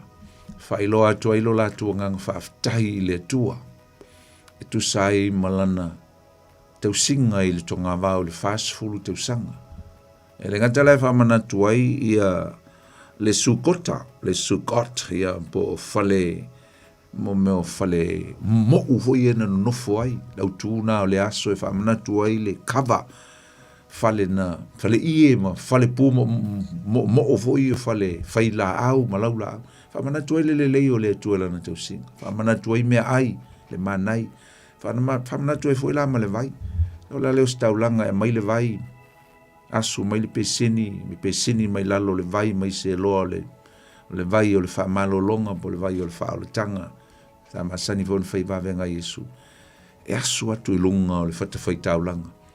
Watu ai le whaafitai ma to acknowledge the goodness and the provision of God while they were in the wilderness. E vai atu Yesu ai asu le vai whape Yesu mai mau le vai. What a waste of this water. And these guys are coming to this place, the altar, annually, every year, to do this ritual. But it is meaningless. Alise winga. Kulo Yesu me make ki abala au tu lo. Toli. Oi se fien. Sau ia tau. E inu i le vai o te avatu. O le vai ola. Ka mai o se fatu tua mai ia tau. Mai e maua e ia le ola e whababau. Pe a inu le vai leo te avatu. La, nai tu se ione mta upo e fitu. O le mea lai e se le mana i o le nata. La mata ulia le wa lata le teimi e wailo Yesu wa lata o naso. E lo wala au Yesu o se wala au taua. O se wala au taua. O se wala au lia e wala au e so se tangata. It's a general invitation to anybody. Po I lava o lo ngā lala o lo fienu. Le vai lala o matua whapea. Mau le vai. Mau le vai. Suati lunga o nei taulanga and the fire consumed the fire waste. Mau le vai. O le vai na Yesu le aso lea. Ai le ai mase au ngai le ai mase sui ai o langa o tangata nei. Lau forasei o mau staulanga. Ia mai se lo staulang sili le aru ila lo se lo e mai le vai. Ave mai Yesu sole mai mau le vai. Ai ia se si o tau e fieinu. Sau e avatu le vai. Ia mataulia. Ana tau tala Yesu le nganga pa ia. Le nganga pa ia. O le perfitanga ngai Yesu o le aso le Pentekoso. Le ana o lava iai maliu Yesu o fio le langi. E saule le nganga pa ia. O le vai le na. Na wheinu ai le au apostolo, wheinu ai le au so, wheinu ai tangata na talitonu ia Yesu, le vai le olea, le nganga pia, na langa ia le whaiupunga e muli e whamai, o lo tau tala ia, whaipuna e so e i whaiupuia no whaitu, ai tolu fitu mal tolu wano, tau tala o ia i le nganga, o ingo le nganga pa ia le vai, le nganga tātou te manao mia, tātou te olai, tātou te manui ai, e whamai Yesu, a whai e whaitua tua se si a tau. E tafe mai tu tonu ia teia. This water will be a fountain and flows from within his or her belly. Mai o le whawawau. E se la le taua, le vai o le ngango pa ia. Aso la nei tātou te iei no whātau e na fi. Aso le vai. We are in the period of the water. Taimi o le ngango pa ia. Awala mai maua. Don't waste it. Ora mai mau le taimi o le nganga pa ia. Pisi le lo langi ma pisi mea wha le lo langi ma pisi tuina naunga ma mea le ne lo langi. Pisi mea e le mau e se swinga o le o langa. E mai Yesu se kuia ngā mea, stop that traditional today, but come. Transform you pe ako mai le vai leo te watua. So evi ia le tua. Ia, nana, tātou lata atu le. Mana i o nai tala na, e taimi o lata i le malanga muli Yesu ana uma le malanga lon tolu na Yesu so ai mal malanga lon fai le sauninga po te usaminga o le dedication po le famaina ia ai lona lima ilo i lana malanga mai lava i karileia le na sau lava fatula salo ma sau ia ma watu lo le asini ma whailo o ia le Mesia. Ia, mi ia le tua, nai whamnianga lai tina mo oe te mawhau iai mai tango e whaitau tu sia Ioane mtau pe fitu o lo iai ia le teu saminga ngā whai mai o i le aso muli muli, the last day, le aso lo na fitu leo le teu saminga leo whale apitanga. Ia, e se wale te leo le nā message e sawa i le upu na o le toi aso po le aso muli muli aisa e mai ai tātou. O le sau ninga lea o le tapena kuro po o le whale ie po whale apitanga e fulfill le last day e whaatau nuina i le aso, i aso muli muli i le millenniuma po le malo o Keriso. Lango le wingo le upu tapena kuro o le afio le atua i le mea pa ia, the dwelling place of God, tapenakuro, po se fale i, po se fale apitanga. A lo whaatau la, e whaatau nuina i Yesu le sauninga le tapenakuro. I le malo, i lona lava malo i le afo i le iunga, po se teimi lumanai. O ina la le ai whaatau i le upu tapenakuro, ua mau whaatasi le atua matangata i to tonu o le malo Keriso i le millenniuma. Ina e fulfill like, to evi ia le atua. Ai tātou te fia o le tātou mta upo lusu ma le lua, o le tusi ngā luenga le tātou te iai. Na ngata mai le tātou mta upo le vaso le ntene. Na ngata mai ina ua si i le limo Paulo, ma whai atu i le tai au, se mai se ava no so tau talai. Ia, tu atulo i eila ava noa e whaalongo mai tangata i uteia ia te ia Paulo ma mana e whasioti ma whaasala ma sai Paulo. O le tau talatu Paulo le ngangana e Peru. A le lan tātou ngata i loa i le vai aso lente nei whapel whai taunga le whai unga le whai upo e lusu, mta upo e lusu maltasi. Mai ua talo atulo na lima i le nuu. Ua matua whaalolongo po ua leise pisa. Vai anga lea na ngungulu mai ma vivesi mai ma pisa o mai i leo mai mana o e pu e Paulo ma ave whaasala. Mai lea ona tau tala atu lea o ia i le upu e Peru ua whaape atu. Ai umai loi na, ai motu e loi ngā ma leata whaasolo tātou. Ma neia la so onga mai, lea so o mai mta upu lona lua. O le tau talanga lea Paulo. A le chapter lea, o le mta upu lea. It's all about the testimony of Paul. O le tau tinonga Paulo, tau tinonga e toi tau o tua i le nuu. Le matau tia o le mena whaia le tua i ate. Le ngatanga whaatu o ia o le Roma, o ia o le Peru, le ngata foi lea na vala au le tua i ateia. O ia o le ipu e whaia le whirangalo le tua monu. E se lau whaitau atua sina vaenga la le whaitau o mangala ngai whaisina omi aia whaitau sina vaenga tatu tatal noa i lea. Mai se mai, le o amata launga Paulo, se mai, le au soe, matama whafonga mai i lau nei whaatonu watu i atu tau, o whaalongo i la tau, o lo tau tala mai o ia i a te la tau, le upu e Peru, le ua prove atu e Paulo o ia o le tangata e Peru.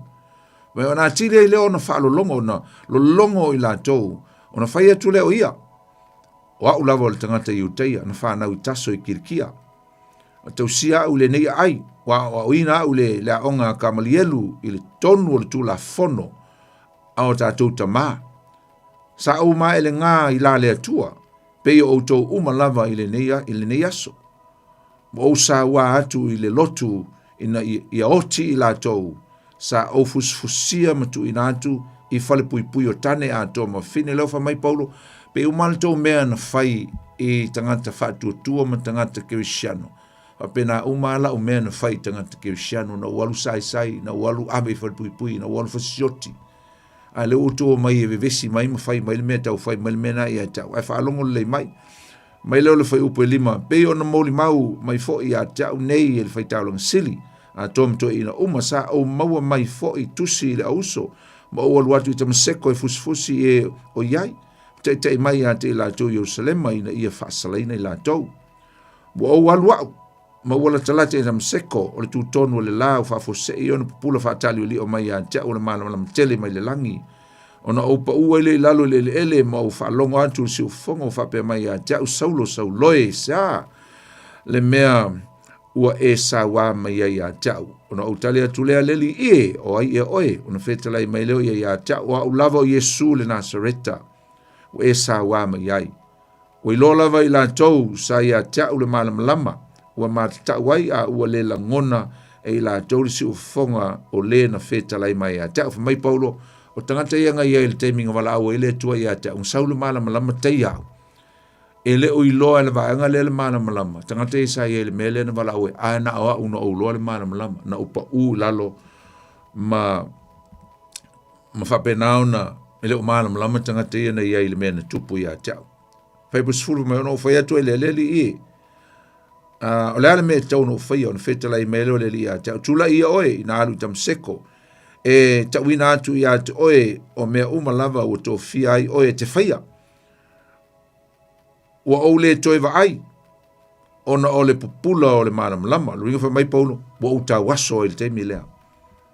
Ona ta ina i lea o au e la tau sai a tia. Ua o atu i tam seko. O le tasi tangata o Anania o le tangata mi o tua, tusa ma le tula fono, ma ua tau le leia i uteia uma, ua mauai, na sau leo ia tau, ua whapea mai ia tau, leo soe sau loe, lo soe sau loe, i nā toe va aia, o na o va aia i lea ia teia, i lea lava i tuaso, wha mai foi o ia, o tō fia oe lea tua, o tātou tama, ia e loa lo na finangalo, ma e va aia le ami tonu ma e whaalongo atu i lon si ufonga a wa e whai o e mamori mau tangata umalava i ia mea na e va aia ma e whaalongo iai. O le nei foi, se ale mea e te whaatua iai, tula ia ma ia papa tiso ina oe, ma ia fufulu e se ina wanga sala, i lau wala au le suafo le li, na o fo ia tule i Jerusalema, sa au te talo i le malu o na whaalia ma iai lea ia tau, na o i loa tu o ia ua whetalai mai a tau, ia vave. Tau tala lea lea tua, si ufonga leo lea tua na whai a Paulo, ia vave, ma e whaatalise atu, ese i Jerusalema, a wala tau te lea talia lau moli mau i a tau, ana o whai atu lea leli e, ua i loa lava i la tau sa au masani na tuu il whale pui pui, masasa i lea su nako, ma lea su nako i e whaatuatua i a toe, sa malingi fo le toto o lau moli mau se te whanu, sa tua i fo iau, ma loto ngatasi lona fasinga sa au leo foi ofu o e na fasioti a teia ona fetalai mai leo ia tau alu atuia awa o au o te au ina atu oe inu ese e mamao ya talo na tu titia uma la sefe maltadu teimi e tatu te baba ayanga el tatu mta upu e ne fiafi ole o le matau pua toa lea, o le tau tinonga la apostolo Paulo, i le mena tupu ia teia, i lona vala awina, his calling, when God called him, i le ala i tamasiko. Le wha manino atu la apostolo Paulo, ma tau atu i tangata i uteia, o mea uma nei wa o whaia, o mea nei wa tutupu, o le fina ngalo le tua. It's not me, it's not my will, but it's God's will. Pa wala o mele fai o le fai, fa te unu. A o leo mana o pau le tau atu, o le tua na wala wina, me o mai entu tupu ila le tam seko fa matala atu, ina i loa ai. Ai te lo le fa no noi, le si vai ngai li fai tau, le utili fai tau. E umana fai le lau ngā paulo. Ai fa mo o fe lili la tau, fa mo o fa mai, ave ese el ni tangata, pua ia teia, ma ave le fa msinonga. Ne lana babeo na ave ese lo fa me ave lo le tei au paulo ma ave le olo ia ma fatala noa tili ai ia ma vatu ia paulo te lo tau te o le vasfo fa solo to ia fa msinonga o si apostolo i luma o le au fa msino Roma o le ne fiafi ti fia fa tawa ina ia le ano fale o le mata upu e mesele vaenga le o feita wina e tātou te loi i il tūlanga o le mesa i eilo langa tuai o le apostolo Paulo. O lona o langa sa iai li teimi o tua nai o se o langa leanga, o se o langa matanga, o se o langa fasio tangata, o se o langa fasawa, o se o langa na ino i tangata o le atua. Au i le tātou te lo mai, o te fia fai ai se whaultala ina o le tātou mta upe whapea. O le atua, na te au maia se isi avanoa i le tangata. Our God is a God of second chances. E mai le tua le si avno ia i tātou. O le mea na tupu i le aso le ia Paulo, o le avano le o le ua tupu e le tua i le tangata leanga. E whapena foi i tā ua. E whapena foi o e whapena po le a le leanga o tā o langa nei ai. God, our God, is a God of second chances. O le tua whai avanoa. E matu e le tua le avanoa ia toi. E le aia masesi ato toa usum to vafini. There is no one's perfect. Le ai maseta ngata lava ato to. E tofu i tato umalava masese. Onga sala ma mea na tato leanga i leo langa i le tua nai. Mai lau onga le apostolo Paulo le kalesia Roma. Roma tolu rung fai pulu sumal tolu. Wanga sala tangata uma waleo o ai levi inga mai le tua. Ang sala tangata uma. We all make mistakes. For all have sinned and fall short of the glory of God. Ang sala tangata uma. Ige lei masisi le lei. A le fina ngalo le tua. Ina ia aua ne i o tātou, aua ne e toe manatu, aua ne i o toe manatu i le tua nai. Aua. Aua o le tua whama ngalo. O le tua o lona fina ngalo, ina i o tātou loa. Aua ne o tātou toe manatu i le tua nai.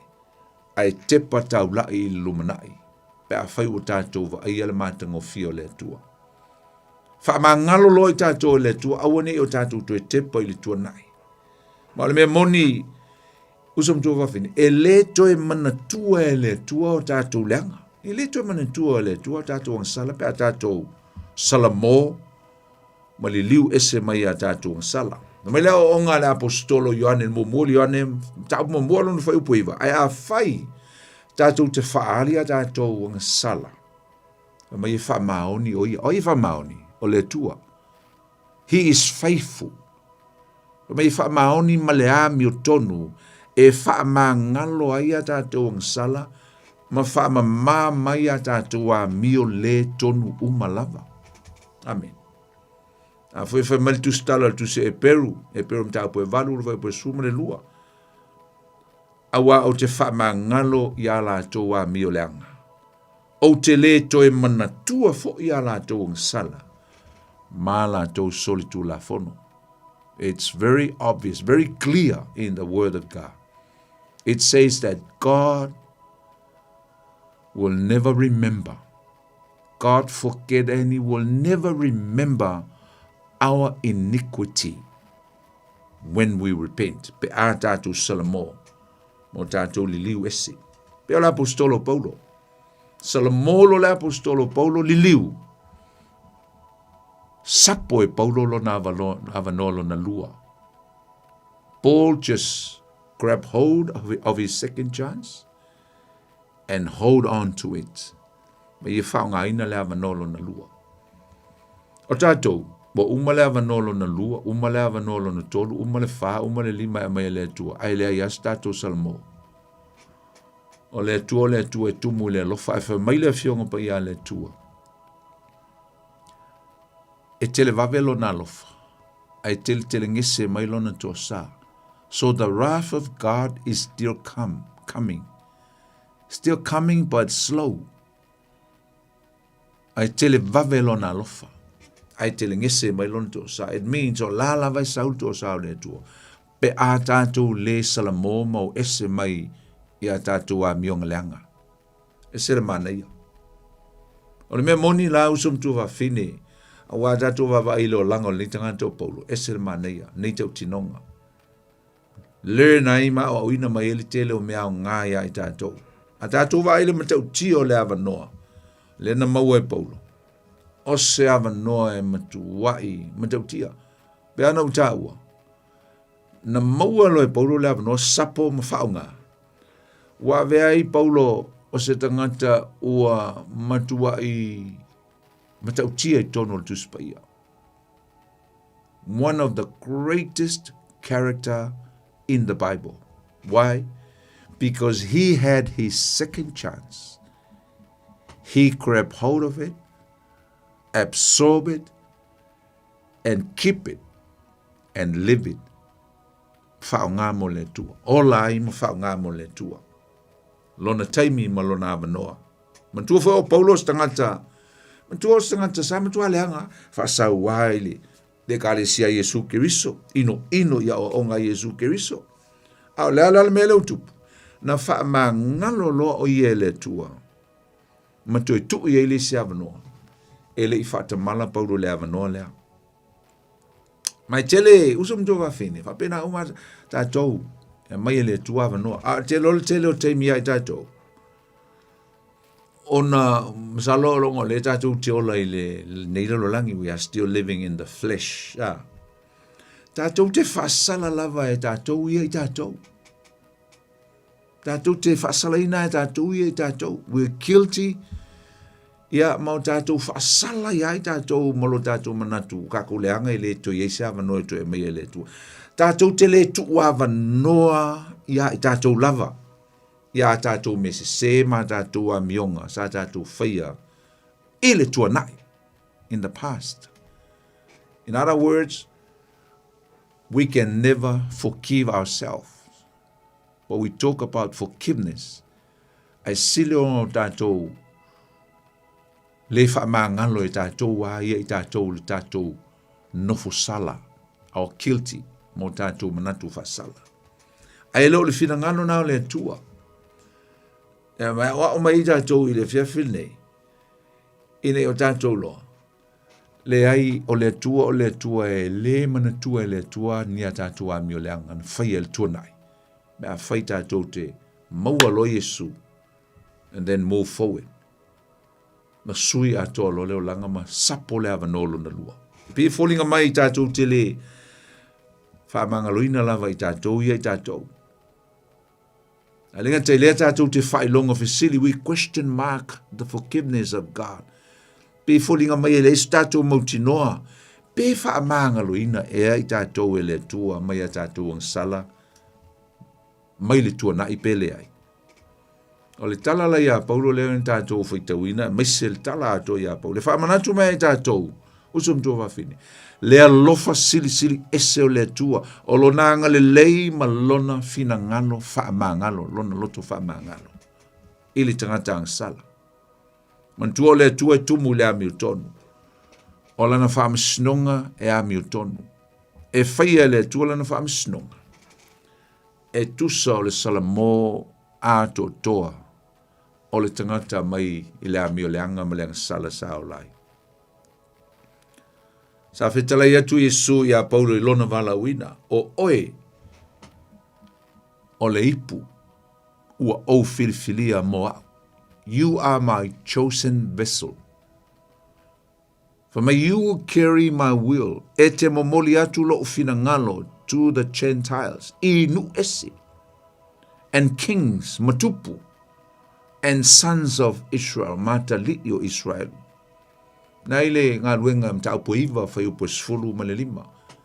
Ile mta upo lea na vala awina ai e Yesu I el apostolo Paulo. O al melea ile mta upo lea lusu ma le lua, o lea ua toe repeat atoa mai e Paulo, le telo mea ngā record ile mta upo iwa ile vala awina o ia ele tua. Tōna whaamangaloina la I Yesu Paulo, ele ngata sa ia whaamangaloina Paulo, ai sa ia whaatangaina o ia e avea, ma se tasi o tangata matau tia, ma le tā huai I le mā lo o le atua, o lo wha maumawina mai tutonu le fionga pa ia le atua, le matau tia o le nei tangata o Paulo, tau tia o le o langa o Paulo. And I do believe there are so many of us are identified with Paul. O ke leo ngaka, mai se foi a foi whalongolongo ma le fiafi, a whai te whisili mai a te ausum tu whawhine. O isi tangata I tono tu spa I e sili ona ona pei fo lele tu tusa lo o langa ma leo langa o le tangata lea. Te lo lau tali. E leo tā vita le tupu mtautia, e leo Solomona. Ele Isaia, na wala wina le afi mai le langi. Ele o Mose. Se character foi le tuspa ia ke familia ia te fifia ia. E te fa pe ke identify ia kai kupusa o lua. Ai te lola utala ia o Paulo. He's my man. O ia leo se tangata e tono le tuspa ia. O te fa tusa ina ia lo utangata fa tau va aisa. Langa pe umale o langa o Paulo o lo ufo i o langa. Le mea sa hui mai ai leo langa. I le taimi o le tuanai. Ai ina ua bala au le tua i le whatau va. Wha ngalo loa ni mea no tuanai. O le tue manatu i mea na lea ngai. A tonu e lawe la vea in tau tinonga mangi testamani mea no i leo langa. But that's not us anymore. That was the past. Taimi wa tia. But we have to look forward and move forward and grab hold of our second chance. Mata ofi lo tātou wāwa noa lo na lua le wa mai le tua. E fofuanga le tua mo tātou uma. Tofu i tātou ma fofuanga le tua o tātou o langa i pe o Paulo. A le sili ne fiafi e pe ona ofitau. Pe ona utau.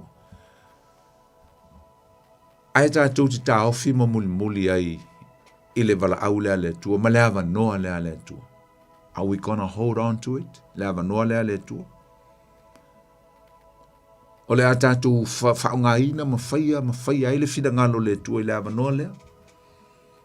Si la fia le tua mea uma I o tatu manatu. Pa mai le Jeremia alona matau pe lusu ma le iwa whau pa suma le tasi. Whapelon whaitau ina, awa o nei. Wa o ilo manatu o manatu. Fa mai wa o ilo manatu wa o manatu wai I te uto. I know my own thoughts regarding you. E winga I te uto. O manatu I le manuia ai leo le malaia.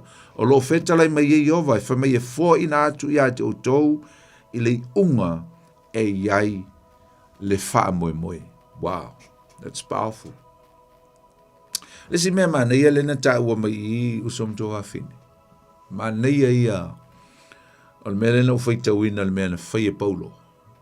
Mai Paulo. Na usala molo. O papatisolo. A lena uwhaitau ina nei ma le tātum tau. I repent and I was baptized.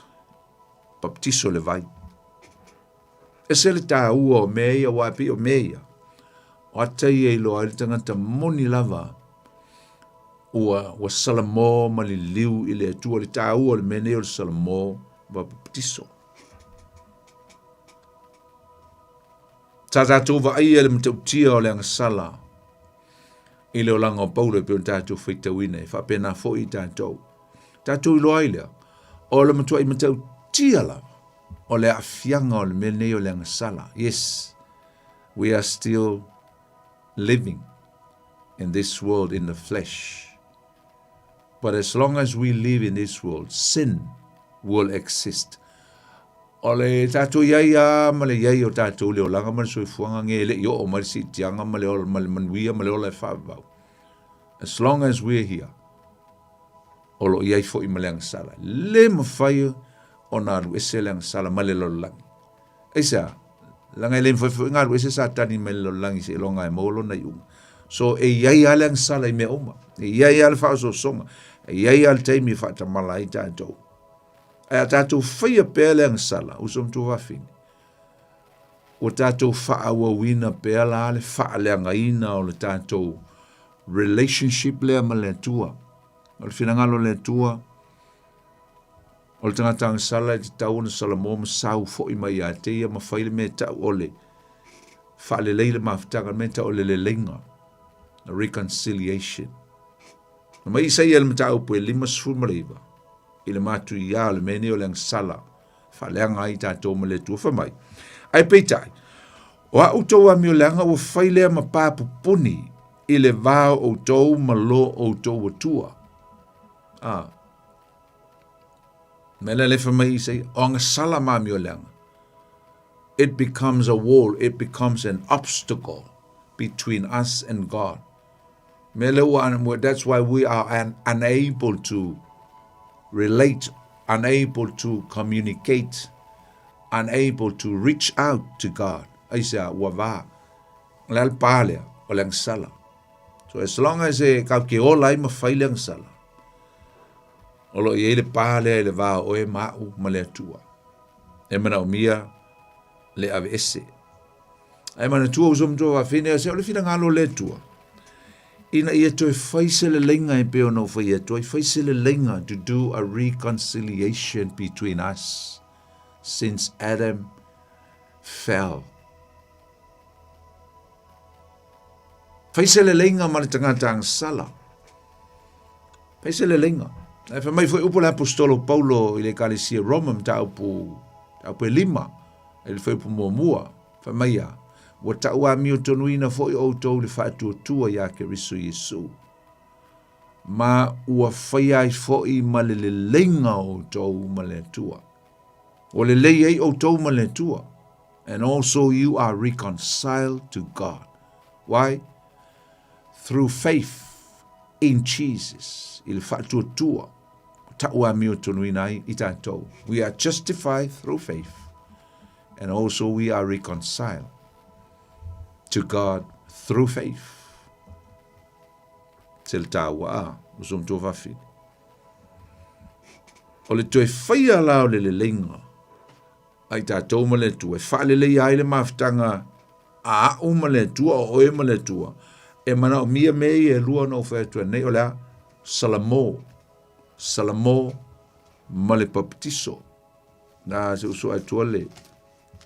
Whenko le ngā luenga lua a. Aluenga lua nga ye le launga petelu, uma le launga petelu, launga mo mua petelu le aso le Pentecoso. Ai fa mai tanga te uteia se mai. O la la me tau ono mato fai o mato falongo le upu. Fa mai le fai peto suma fitu mtau pe lua tu se nga luenga. Fa mai falongo mai lato. Ona tuia le o lato loto. O lato fai mai a petelu ma le o apostolo uma se mai le au soe. Se ase mea tau ono mātou whaia. Malitali a petelu no uftoa umalana launga e saulu fisili lea mai tangata ia. Pa malitali a petelu, ona whaia tu leo petelu ia te ilantou. I nā salamo ia. Ma ia te tasi ma papa tiso ino o tau le swafo Yesu ke riso mo le wha maanga loina o a o tau salono o tau maua lea e o le mea foa i fua mai o lea nganga pa ia lea. Amen. O swinga na leo langa o Paulo.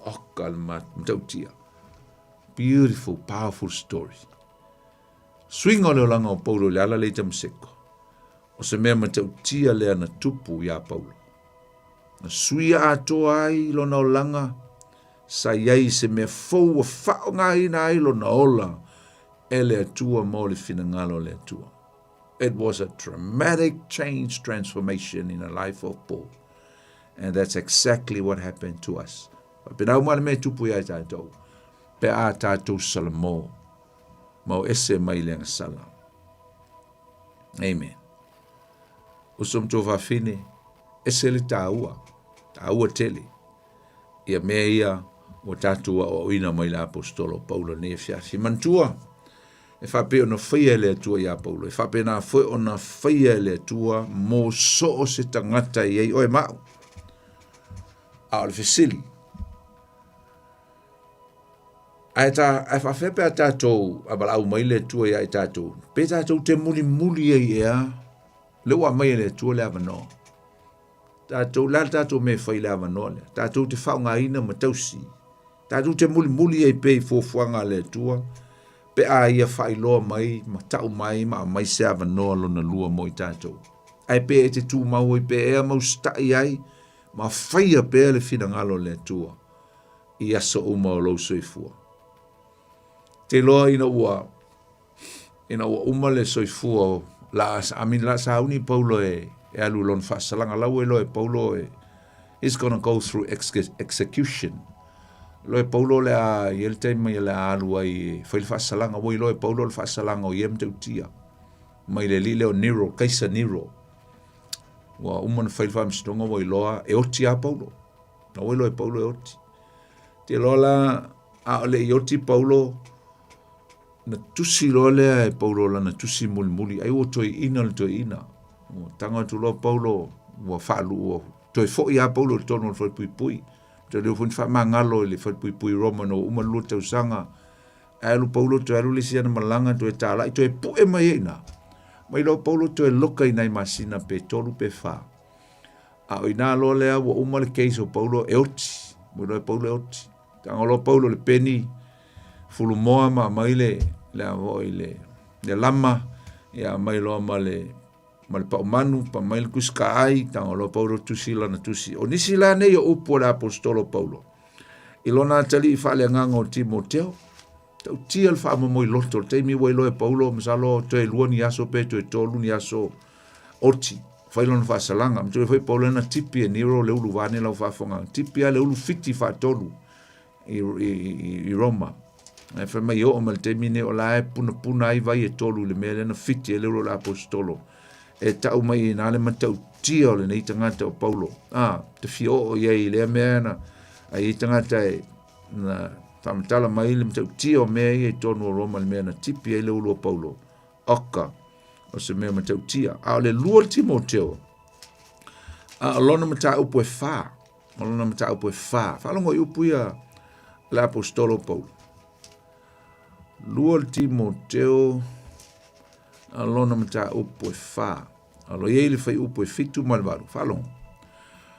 Whamai ua au tau lava le tau a le lei. Ua iu ia tau le tau sinionga. Ua au tau fi le upu o le whātuatua. Whalongo ni whai upu e walu. O le nei, ua teu ina moa u le pale o le ami o tonu. E fo ina mai ia tau i lea lava aso o le alii le whaamasino ami o tonu. E le ngata fo ia tau. A o ilatou umalava u e fia i lona to e whaali mai. Upu ia l'apostolo Paulo. Who knows? Le ropo upu muli a le tusi o le lima o le toina. O wa al mata upu wha, al mata upu muli lava lea o ana tusi nga o tilo. Pe ana uwhea tura, pe ana tusi nei ao ti tai ao. Ai o le matua wha mamoi loto. O le matua o tia, o ni upu e matua tatu te iloa i leo langa o le tangata. I le toa, e le wha maa losi, e le wha maa oni, o le alofa moni i le tua. A le wha mai le tangata toa, ma le tangata wha tua, ma le tangata e moni lona loto i le tua. Wha mai a, Timoteo, a tono te le te vai a te oe se watali. A wa utau le taua. Wa umana utaua. My battle is over. I fought a good fight. Me o sa utawina le taua le, se taua le lei. I have fought the good fight. I have finished my course. Oma. Ai lei ai upuia. Telo. O upu e pe e fōlinga mai. O lewa mai Paulo. Timoteo. Wa umalo kaimi. My time is up. A o lela ukango e pasi atu i atu. O ele fua. And you have to continue on this relay. I'm going to give you, pass to you, my baton.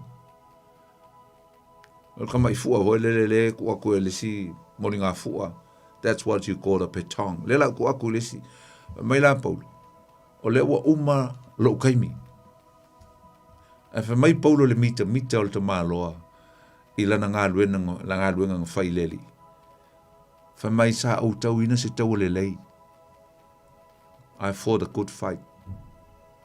I have finished my course. Me wa uma. Fa mai lea. And I have kept the faith. Fa mai sa au ta ofi le whātua.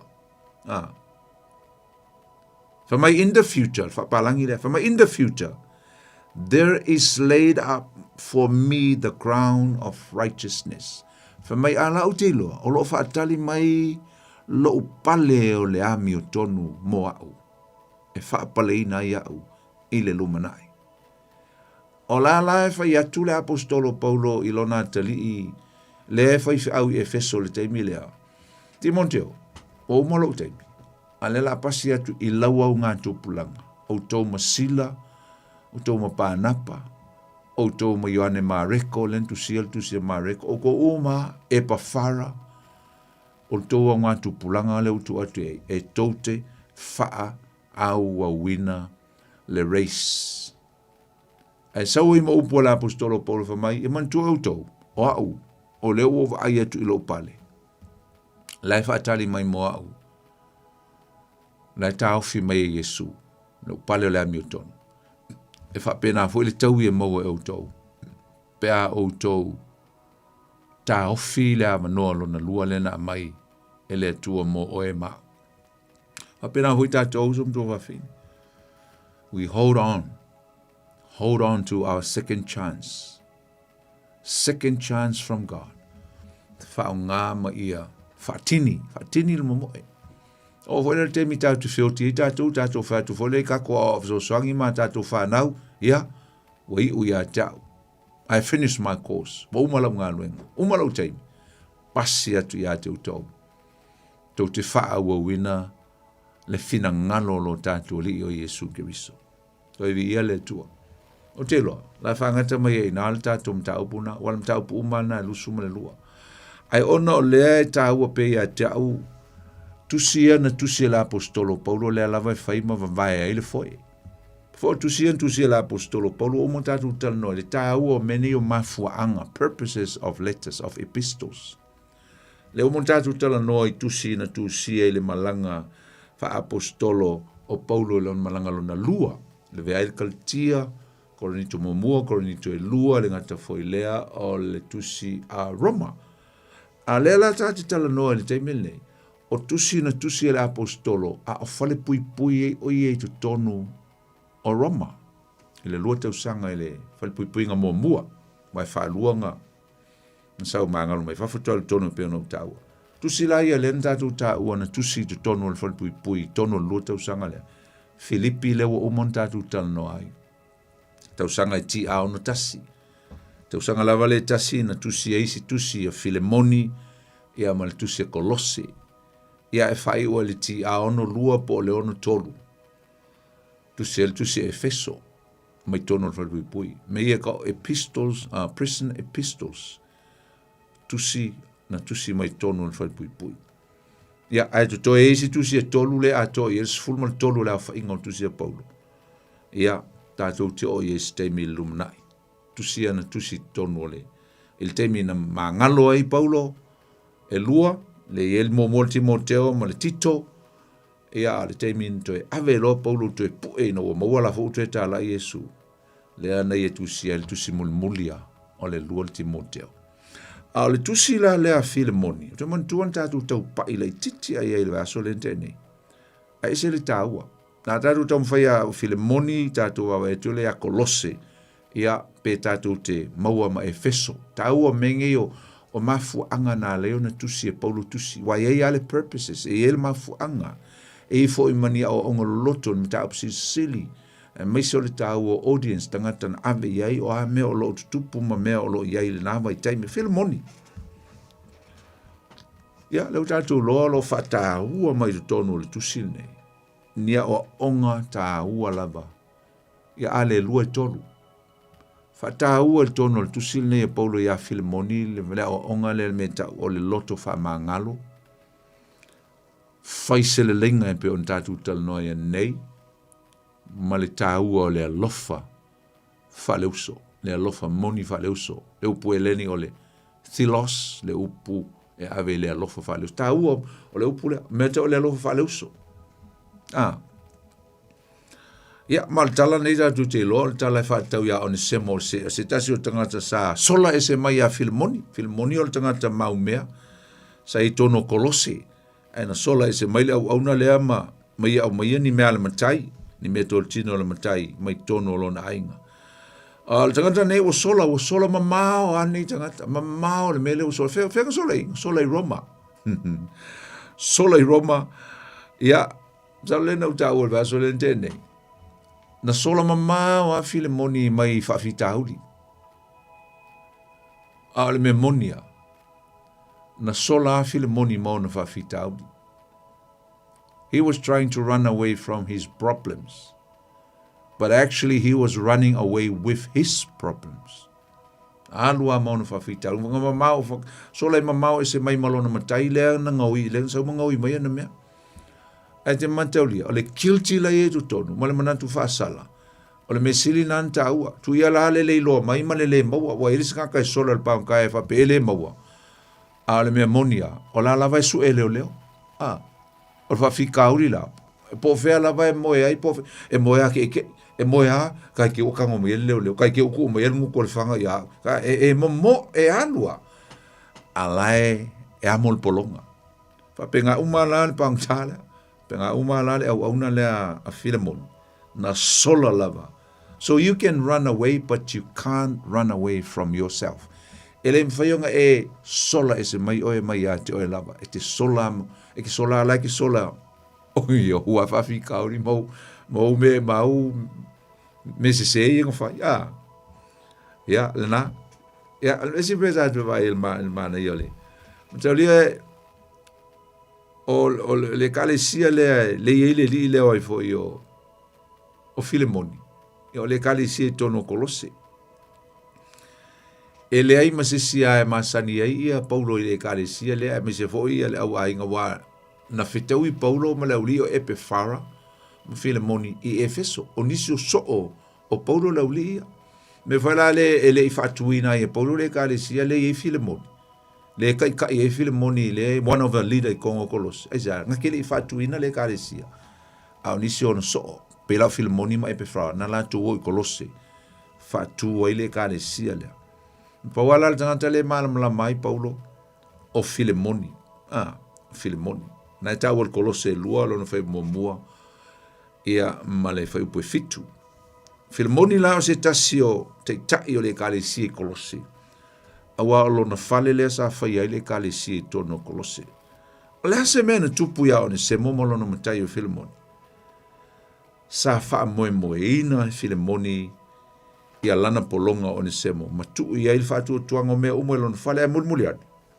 ia wa ave fanga i Nesemo ni mea to tino su eifo ia wa sola o Nesemo ile ai Roma o se ai tele ia isa fa pea ia o Nesemo e finka kelenga maua i Kongo Roma wale ai tele ia ke lo korose pea o Samoa fingo fianga maua inga ia e wia fo le ki o Samoa so e se kai mi ka fa longo ko i ke fiu su e pa ngari i Kongo Samoa no winga e a fo e fa ia la singa lo loko ko nga va o Samoa e fiu su e pa ngka a mena na leina sola i Roma fa pe ele fingo fiena mo fingo fio nga la fi ai ia e umana i masina pe 5 leono ia e mo la noa te inga le tu e ni tangata o Nesemo ave fa longo le launga Paulo i tono le falpui ma fa o leinai ma sui e lo na langa te mi le o tuli le fa salanga Paulo lo te usanga le falpui na momua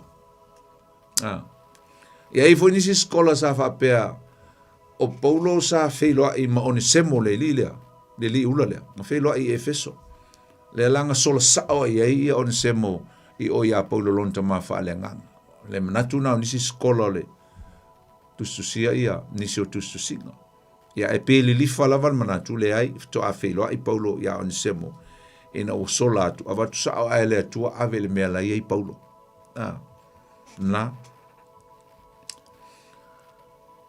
o se o onga tatu te maua mai ai i le nei tala ma le umon tatu pa inisio vaenga usum tu fafini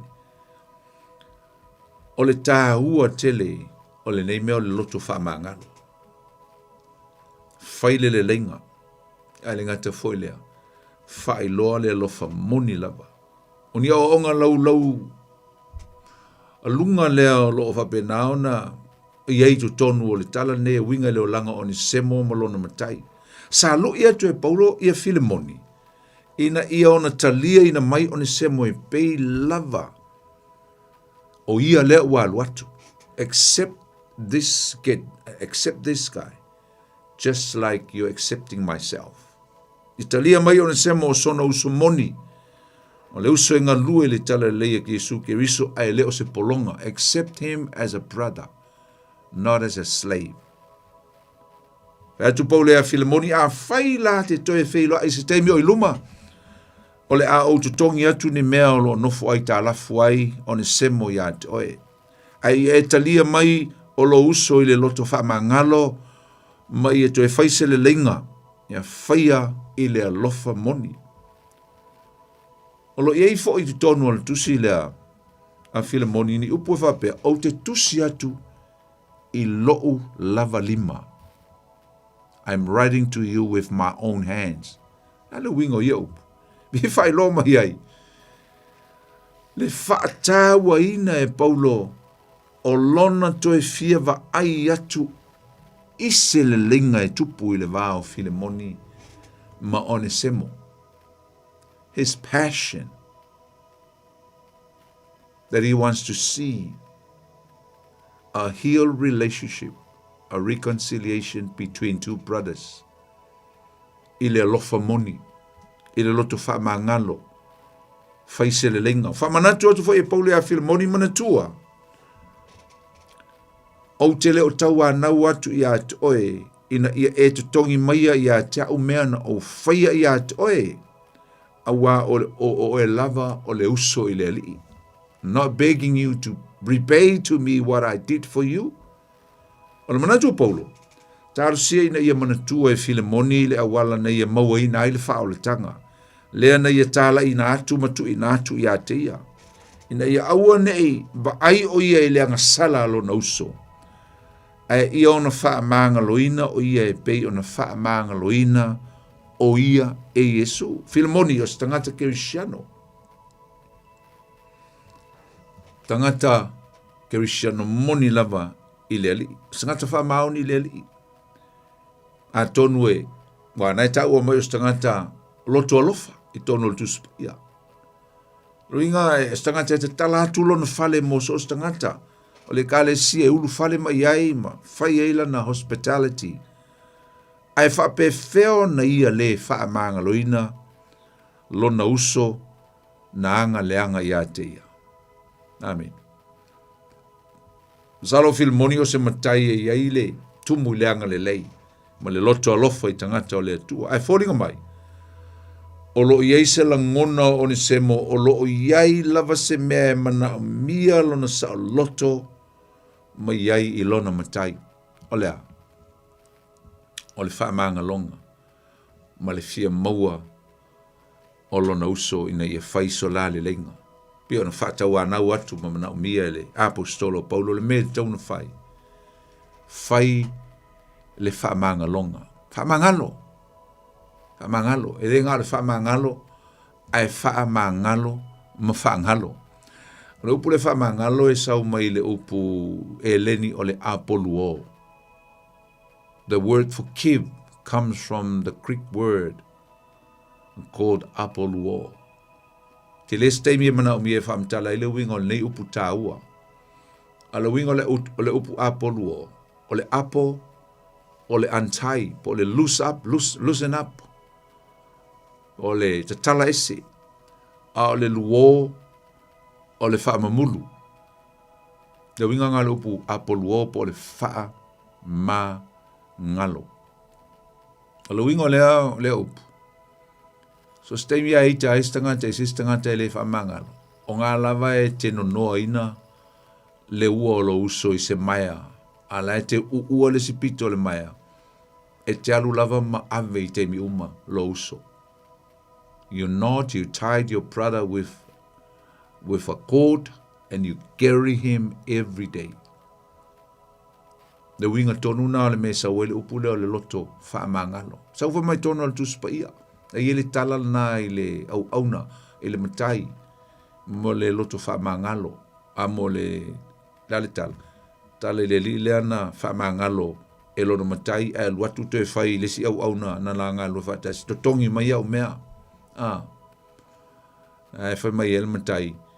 Na o tu ina atu o e te alu e seale mea ua e le tu ina atu ailo uso ina i alu.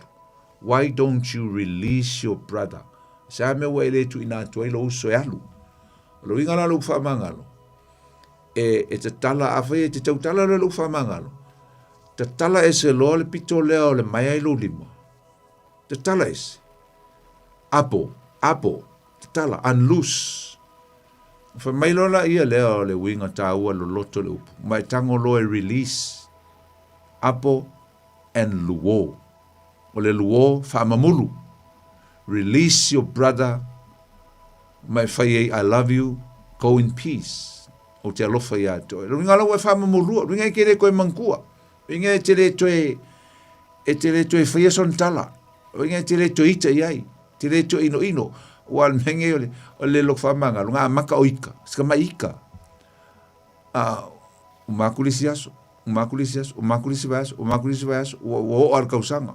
O le kero la meo e. O le koe ika. A o ingo ingo. O liu ingo leita. Ma ua kile ia o nga makua ma mau wala u le mai alea. Ingo am kwa ile koe fia pupula iai. Ke sa wale ku shopping center ai sa usio uso ai lua whaafsanga i konga ke au e afe whaafose i lisi mea isa. Mea langa tau o le makua i taita lo lima. Mo le aise apo le aise luo. A le taimi ai te whamanga lo ilo uso. Wa umanga antai, wa umanga vese. Nga e whai mai lola i a brother, I release you. I let you go. Whamamuru. O e lal mele o to ila apostolo Paulo ia Filemoni. Filemoni, apo luo lo uso. He's your brother. Whamamuru lo uso. E wa kako Samoa.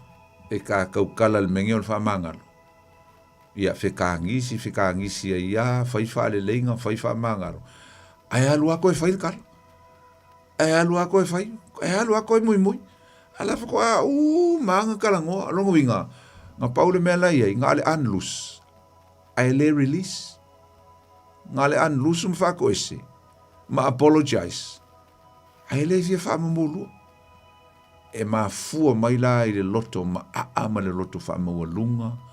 Ma le loto mtaua. Le upunga ngali tu supai loto mtaua. Ringa wa. Wa mtua i solid rock alo loto. Le ai ma se loto i ro. Koe sao e se meka o se loto whamangalo. Tua i e le foto e wham. Aisa. Langa laki whakari se sau whako e se momo mai. Se sau kōkuri mai. Ala la me ke le arwoi o e kōkuri momo. Me ngā o datali o le atua e whapena. E le whatali se sau a o e ke alu e whaise. Me ngā ta o le fai o le lenga. O i fai le lenga. E fai le atali i mala whawhine o le atua. Me ka o le peacemaker. Tangata whaatu while mu. Tangata whaatu pu le lenga. I e whaintāla nā mea. Le fō te whai atua uia. Se o le whainga kai o le ngā mea. Ai nā o le tangata lava ua matua lava o awina lona o langa whalenganga. Mai loa le tā ua le o onga tuspa ia le meta o le loto whamangalo moni lau. E mawhaina whaiala nā mea, olea, ke i au paka kūrau whako e senga, ai sau mai lau loto. E te whātu ese ma lau loto ato toa. Ia ma e whape atu lau uso lau whātu ese mai, o te whaama ngalo i ato e. Ai apolu o iu. Ia na lua fusi o loa ia. Ia, whai atu loa alu loa malmanuia. Alu loa malmanuia. Tātou Samoa. E pe whakari al kirisi masi e whaamanga loa im fusi whikangi se ai alanga fusi langa lai o ngā e den whainga fusi pe a mara malama e den whainga viri e whako e se pe pe manga i al kirisi masi i ngā whaapukupuku e ale o lau ngasu pukupuku e ale o mea o mai lo wika o whaku o makuai. Ya, orang kisah masih Merry Christmas sister, Merry Christmas brother, kangis. Yang koi umar kuah, koi fai fora oleh siau kan, orang ngawinga. Yang ale apo anga yai, ale anlusa, ai ke le fa mamulua, ke fa ko lo system, a olowa ko ngangi, a olowa uso, a olowa ko vafingi, a olowa auntie, a olowa uncle, olowa niece, olowa cousins. Okal maka kia o fengal ki Apollo sol. Ngal te Apollo e ka lepe whaleanga e mai loto le whamangalo ia i tātou isa ta lepe whaleanga ungali, whaleanga ainga, whaleanga mafutanga, whaleanga mea o mai sa whai mai le Ioannes fulu whai puse fulu mai Yesu na saule ngoi e ngoi e whasi ma wha umatia au na o sau e mai leola mo oe, leola mo au mai o leola laval na e te olai e whavau. I'll come to give you life, and you will live that life forever. But the robber comes to kill, steal, and destroy. Nenga sa tani faleanga. Mai loto mtua loto le famangalo. E fa mai fola o nga Paulo tu se perum ta o fana i se fai upuina. Mai a aita o tang salai. Kele loya filmongi pengaika. Kele loya filmongi po le alko inga hika, po le ale le average o le ale mawalunga o le alko inga mawalunga mal mawalalo sa ile ko le lo fa mangalo le melen tu puilonga ile le nga sol. Kele lo po le ale. Ai fa mai la o nga Paulo. Aita a tang salai. Mai la yo le risfai punga so o ngan ta pula ve fa. Awane ngoto le la o eita pea. Never let the sun goes down while you're still angry with your brother. Iloso. Yalna. Ka kele Samoa kasi le aso ikai. Wale wingol na fam talanga. Ola le umi ikai kesian. Olinga kasi ale aso. Ai Jesus, ya al finca, eu fui a kai ko ari kai ko. Eu kai se a kai kanger ki a ko. Se ai ka on fai mele fa mai tu po yola. A wone ngoto le la. No winga ya o swale la elisiaso. Wo mo fai le fa le le, wo mo evili ai taxi ai I'm sorry. Nga wa makanga an losinga. Ia fa mamurulo. Mamurulo. Ia tala tu tato le. Ia le o kalangoa ile apolu. Ia le la o mal tato te. Ia ai balau atu o ia balau mai. Ia pa fai ese me te fia fa popo mai el tato mta apul le fiafi. Ia la tatia kolose si tatal noa ile ava yaso. Ia sa tato balau momua ta lofa. Alofa. Mali mai. Alofa tu lo suaponi. Ta lofa ia te oltinato nina. Ia. Ia whaftai mol mata ukumanda ia fui man whaamalang la manga o tusiala apostolo Paulo malo lava lenga luwe whaamalang la manga wa fionga le atua e se lo fia nei mata ukuwata so o mai ia o ateo atau aina ia te au ia le atua na te au mai ava noa i tangata ia o le ale ava noa o le salamo ia nei sau noa ai Faftai tele lava pon. Ina o mai foi le mata pule tu se filmon. Ia pe o le file sa o fai tawa ia ile sia sona o ma fa wale ia ile polonga le a filmoni on se mole na sola. Ale o fa longa tu nei le o fa mala mai. Faftai tele a le o mala le ia. Ile me na la ina sola ise. Come on, Semo. Ya lo sui para mi ari kako come on, Semo. Ya malo la ya monia foi le lo tu fa mangalo. Ya monia e pe ona e saulo. Ya e fa mangalo e pe foi mai oni o tu le la e tapia. Ya sa tu ya fa tu e mo ya te fa mangalo e tu o tu so foi lo sai. E matuale tai ana e ama fo ia fionga le atua monila e o nga e au mai se au ala e tau tai nai fo tanga tai e ni e fa tai tele mo ta upu mana ia le tula ko ia lo fongia la vale atua sa ko ai le mau tele la sung ia wale fianga ia mai nei au o nga mata ngo fio lo fianga ia e mai se la va o fia mala mai fionga le atua e whaktai tele lau mo nei mata upu ia manuia toi tai nunga luenga nei po whapea kwele sunga ia tai tolo tula i mai tato pol kalami ia lo whatu mo ni mia toi tai mio ngā luenga whaktai tele lawa whaktai a tole tina antonina whaktai langolango mai e ia whamu ia tule tua ia toe whapea fwoi la inga ta tui whila i lewa iaso ia wale ia se fua se fua Ya, na mo le abnoa, la mai pa fia la mai le fiafi mo le abnoa. Ya, e te fa popo mai fo il tato, ya, sa il tato blau, talofa. Talofa la. Bapon. Talofa Jacopo. Aro se po manguia ro sunga. Ya, o mai taranaki. Ya, manguia ra ko kai. O malu ya tau ya ya. So ko mau ya so. Que aka la por ya sa. Ele fica com o calame, ele está Ia wow, kako kalongo mo for kako apolo o peo o lo kala puni.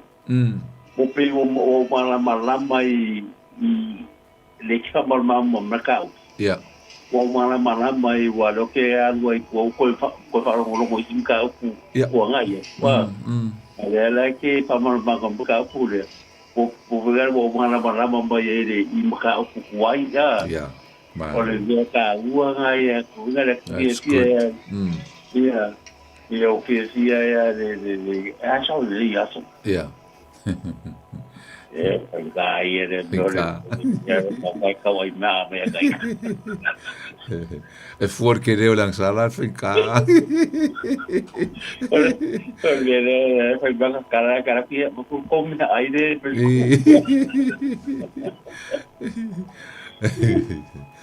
Malo chico. Ai malo, va caia mo ka punya sia sia. Ele. La mo malo la i ni ka kusingal ben. Ai, ya mari ko usanga wa lu fulu valu ya chapter. Ai ko homo. Que lo es sui le alo la sole o ngon fa sui fo ia, ngon sui ai ko fa mo mulmuli. Na le wala kale ista. Na le wala kale. No no, poni lo fa so le ngesia. Ya. Ole mai ro ka kalanga mai. Wa ka fai ka o kusinga lu nga pi nga de ngum dia kai ka la history la ngol talo fa sol pito e boring fo le fai ka o ai se longa ma kuai o pena ro fa maka ro fa maka kalanga le ele foi nga malanga la skolo ole melanga de ke polo ko iba ka mo ko ka ka kuskusha ko no nga le. Yeah. Ele benga uia kwai au ia kusi e boia kusi we yo nanga de pia ele raf tai amolu ya tule tu ya blai soy bon se poni mo pel malo se foi ngalwe leli kaira ba leli ai lo fatu bam le tu ya joy mala inga ina ya pena voi ya leli bless fa se vo Está tu lau talofa. Malo sai fala sunga. Talofa, malo, oile samo. O fausu no ngo. Fausu. Ya, ole. Taimo awa toia ai e fia ai. Ele li. O mama masa ya po kalame foi. Aftai. E po sanga fo. Ai o te fisi. Ile ta upulanga o ye la. Ya. Ama tulanga lo leitsa. Ja. Le fa me oni yang sa pe aita. Oni. Ja. Aita o tang salai. Ja, o tang salai. Ja. Ole ala o lo o. Ta u fa ya fu se sala o le se si ai se. Ja. Ja, ono o no tulanga na e sta ono o. Ja. Ja. Ja, ono ese le Ja. Yang fai ya amalia foi por aquela tinha se fa coisa. Ja. Epe ele Itali mas kan asale sa o fato esse ya. Olha ala pe ko ya lu se fa ko esse nga pe alguém le o mo ka fa ko esse le mo ka fa ko wala lo ye ele sale se ya que fa aí por arte te lo fausu me silio na u fai la unga luenga ma neia o le fina ngalo na le tuai po i mo mua fai le lenga o na u fai la unga luenga la u ave ia fai lo atu ia le me nai lo loto we mana o te fatu ese mo fa mangalo ia ai te lo fai la luenga le tua fai la luenga le ngang po i le fina ngalo o le si party polisi tangata le a fai lava o le a le mo se tala ia lo no winga ele mal malama o ele mele e lo na loto a el mesilio na u fa mama lava lo loto mai ia fai mai il tono lo loto le monio la u fa manga longa ma la fa te senga ia na mama le o lo loto a tono e stay mi e tali mai ai ia ona faileo se lua tala. O le si foi mea. Ia mo wisa manoa, ia pete vili ai. A fai lava i le teria me telefoni ia. Nei, fate tali lolo o il ngalua le ngango le tu. Fama malo loto ma e tapo i fifi o i le tu. A vaus. Ai, ol fama ma fa ua te toi guilty e la langa e mwhaiona. Ana guilty e a fo ma whailo, ma fau, ma whasala i nai oe. Me siranga ua release, kusa moni alo loto e whamangalo. Nga ua release inga. Ua e mana o e whale le mea umu masi oso. Okay. And pray at the same time. Ma te talo ia. Mai pere whama whanwhananga ma riso sani le tua. Ina ia kilia i mea umala mai lo ma fau. Ia, nga lue fia o i le tua. Okay. Tai te rara suka fonti. Ai tango e whaitau le a foi le fesona e wha leo te vai atu o le whai upuna e luas fuluono a nga i lawa le whai unga e sele mana ia. Ia, le nā. Ai rofa tele atu ia atu o le to fini. Rofa tele mo oe la sunga al whawhenga inga maria la. Ia, God bless. Ia, whaasua. Ia, mana ia. Whatalo fo le statu fulau, talof? Malo lava poni. Halo. Sunga al whawhenga. Ia, oile sau no whamulmole la. O tui. Tui, malo tui. Malo lava soi fua mau e la sunga. Malo, sau no mai. O re ki o le whamangalo. Ia. E pe fo ele o le tatalo le nga o mai e Yesu le ka se kau avakua. Ia. Whamangalo mai a te mātou pei o i mātou fo o le mātou whamangalo i nātou. Ia. So a e mga ola e whamangalo mai o e leli. Ia. Longa winga e kakau mai whamangalo se ka ngaka i ke loa ke lo fifia ia. Ia. Ia. O le tala maanga ia leanga e saungo i se vaenga o le saunoanga puni. Se e ka ngaka fo ngale leanga aru ai kala for ke le o langa i kala. E la kuwa ai se ngozore. Ai ufika ua mai se ngauso ska mai ai kala ai maule ua kinga. Pe o se mea fa penga umale ka mangingo le mele kau ke kalo i le atua. Fa mangalo mai. A le aka ko ke mau ai le ua ka li tau ke ika ia. Na kongua. Io e. E le ala nga uta ua te talo. Yes. Ia o le ina ai mga mangalo. Ia fa mangalo aku ka nga kala ki le fifia ia. Ia. Ia ai o ma ka kupi e mo me nga se yo ki simasi. Ai ale au ia la ki simasi la. Ia pe o sa uika sa ka le fa so Moni la. Kala fa ai la so ma. Tai mo la fa so, tai fa popo mal tato dat proclame, viele li. Tato tu foi le vai astui. Oi, walele. Ia, fase fo. Fase fo. Ana ia fina ngalo ia wa wala mai wa. Pasó mai ni fia filta to Paul Clame. Ya, e moni lava. Ma nei e ole melen sa no nei tui. Ole Ol tele ol fale tono ol mene ole le famangalo, le loto famangalo.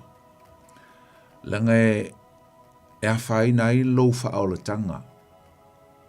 E a fai nai lo fa o tanga, ma lo fa o tanga. It will ruin our salvation. Isa, mana yan menen tawa ne tui. Fa mai Yesu. Fa mai o to fa mangalo atu. Ie o angalenga mai atu to. Isa, ina ia fa mangalo ina o to e lo tamau le lang. Da onga nga Yesu fa mangalo atu. Ina ia fa mangalo ina o to. Elo tama. Forgive others so that my Father will forgive you. If I vai le loto upu. E pi folinga mai a faita tu te le fa mangalo isi tangata. E le fa mangalo ina ele tu i tato. We will never be forgiven. E le fa mangalo ina tato ele tu. Ole lo loto le malita wale ole neimata upu ole fa mangalo tatal no fo ia on semoma mai fo filemoni ya wa ole autu tonu ale ole tala le amale autu ole mata upu le ole mon me ole le loto fa mangalo male vatu le lapta ingal to ina ia tautu na fa mangalo loso talia mai on semo fa mangalo ani on se ani on fa le ton fa mangalo ya mi se foi la ale ba nga yan to ese on semo fa mangalo Mangalo, mai paulo. O te tutongi atu pe awhi te mana o tutongi atu se mea. When I see you again, I'm willing to pay the depth. Po le ase meo ai tā lafu ai. A le tā ua le nā pe ona tā ua le fiafi. O le wha o le tanga o le tangata. E se le tā ua tele. Wha mangalo e le tuai tātou. Ina ua tātou wha mangalo atu isi tangata. Ma tō vi ia oe le tua le nei fiafi. Whaftai ona wai wha mangalo I mātou.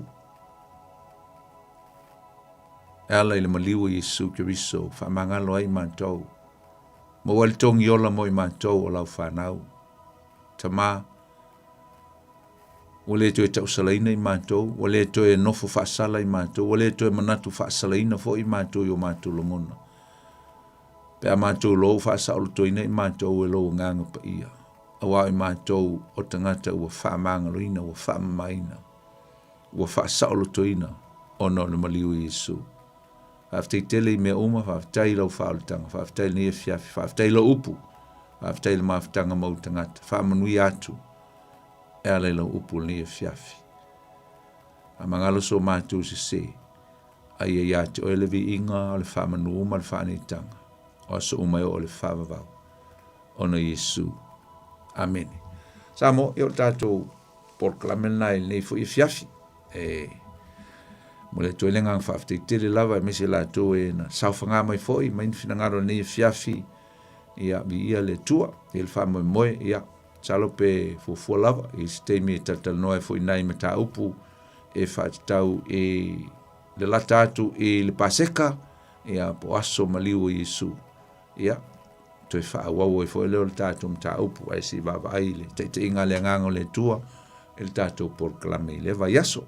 Ia, e whaaftei tele lava, tātou toi wheloa I leva yaso, ai mon lei taimi, o la auto auna le poni fonati. Whaasoi foia, ia manuia, whaasau songa le fiafi. God bless.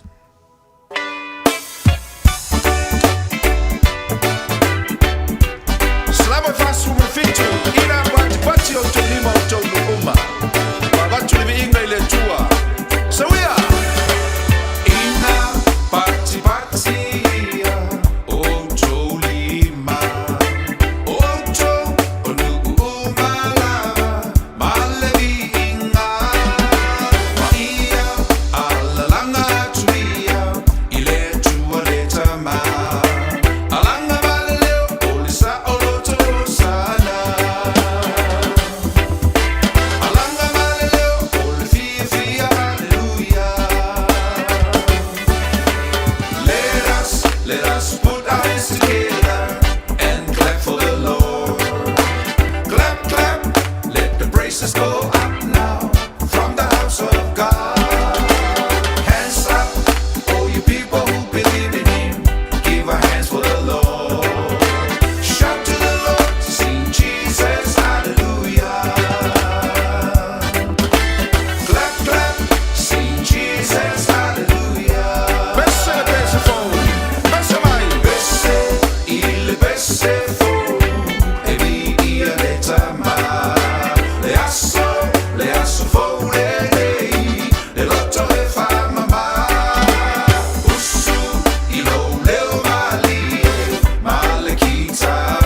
Sing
Tipo Maria Pastor Boni Ponsi, Stazione Pessi, ina pati io to lima leu famai atu elan po kalamel nei po tu atu leu penga de loto, mori famai lo mar pa tai Pastor Boni Ponti mori penena nei po kalame awinatu, bayaso tatasi po so lua le tu lai balu tato pia o malama la te me pa matala e piong pa ia lo tato tua. Te jono e sa tala lau pa ponga ma lau pa longo de mantango pie taita ina i pea lo tau sa i fua ma lo tato wola pa ne nganga pa ptai po ni maro le atuno pa so mai e mai se o le pa ponga mai tato por klaim pa ne nganga ia e maua i foi o ale o le tufi tau pao tau mapa pa ne nganga i le aso ma le aso e o le sa amu ia tato lo maua pea tau mapa pa ne nganga le payaso e o le sai tapo inga mori pa maroma pa tai pasta pori fonti mo penena nei por klame e mo pe lo so i form le tino si le nganga mar pretua no falo e mai se lo vala wina e kalesia nga noi manuel po ya tu lungo ala la sunga pasta pori fonti poi de lo so i fo pa tonu ina pe lo in mar pretua e mai se le kalesia pele o lo per ngano tapo ia o fai vale nei po so foi mai foi il programme tu atu le penga loto ile aso luar vai aso fo tami lo to mai los flu minuti o natale o le tu das flu so ko va ai po ko es programme ko e fa penala fa ngarwe mai o ki pai se me e anu le ai umora ngalo pai e onga o le ma ia le fa ma on dio me ta o le ya tradition ya pantalo vatu a ropeta pele masina pe po ya le sa aptoi a marailo ya mai la to o malama o lo maputa mai lungo le apio polinga Cristina Tanvasa ya la to ma pa ye Mrs. Wafa lo pa te la to mononga le YouTube channel ya lo fa te la tu au kilani manu tu ai ya lo fa tu mo to pa tai long mai se lama pa ponga ta po mai tu no mau mai mo mai ile tau zua ale radio Samoa su lima Eva tolu a mo pa ma lo fa tai me so au kilani manu tu ai lo fa te la tu te tonu ya tau lunga ai ma tau tu nei po nei es pai ansa ma se mau sa mo atu no pene tau pai lava na ia to liur sa pa pena lava pe mai upo e parangata i pale poto tau tai sele natu yama pa mangano le ona mo pe tato le no nofo pe alfani pina ngalo na no tato tua non to pa manatu pe o no pale sa tu ya mai ai pina ngalo le ke luciano pa tua tato sa badia ia vai taimi o le tau sanga silion ta ue o tau pina ngalo mo tato loto po ngao le di faola le ai se anga sala na o lungo sa taulo matanga ai na mana lo mai tonga mau ona o tato ta ua te leo to pingano le lofo le nao le tu mau e la tato fa to i me siling saunia le tu e ala ia Yesu Keriso le ai le mariu le ai se pa mangalonga po i vinga le tua manuia malo longa le nei po hu ptia i tato i ona ao ma fanfana mona alfa mano lo nui ai mano longa mobile so atao o le vi inga fo i le tua taito zalo to le ona soifua ma ia manuia.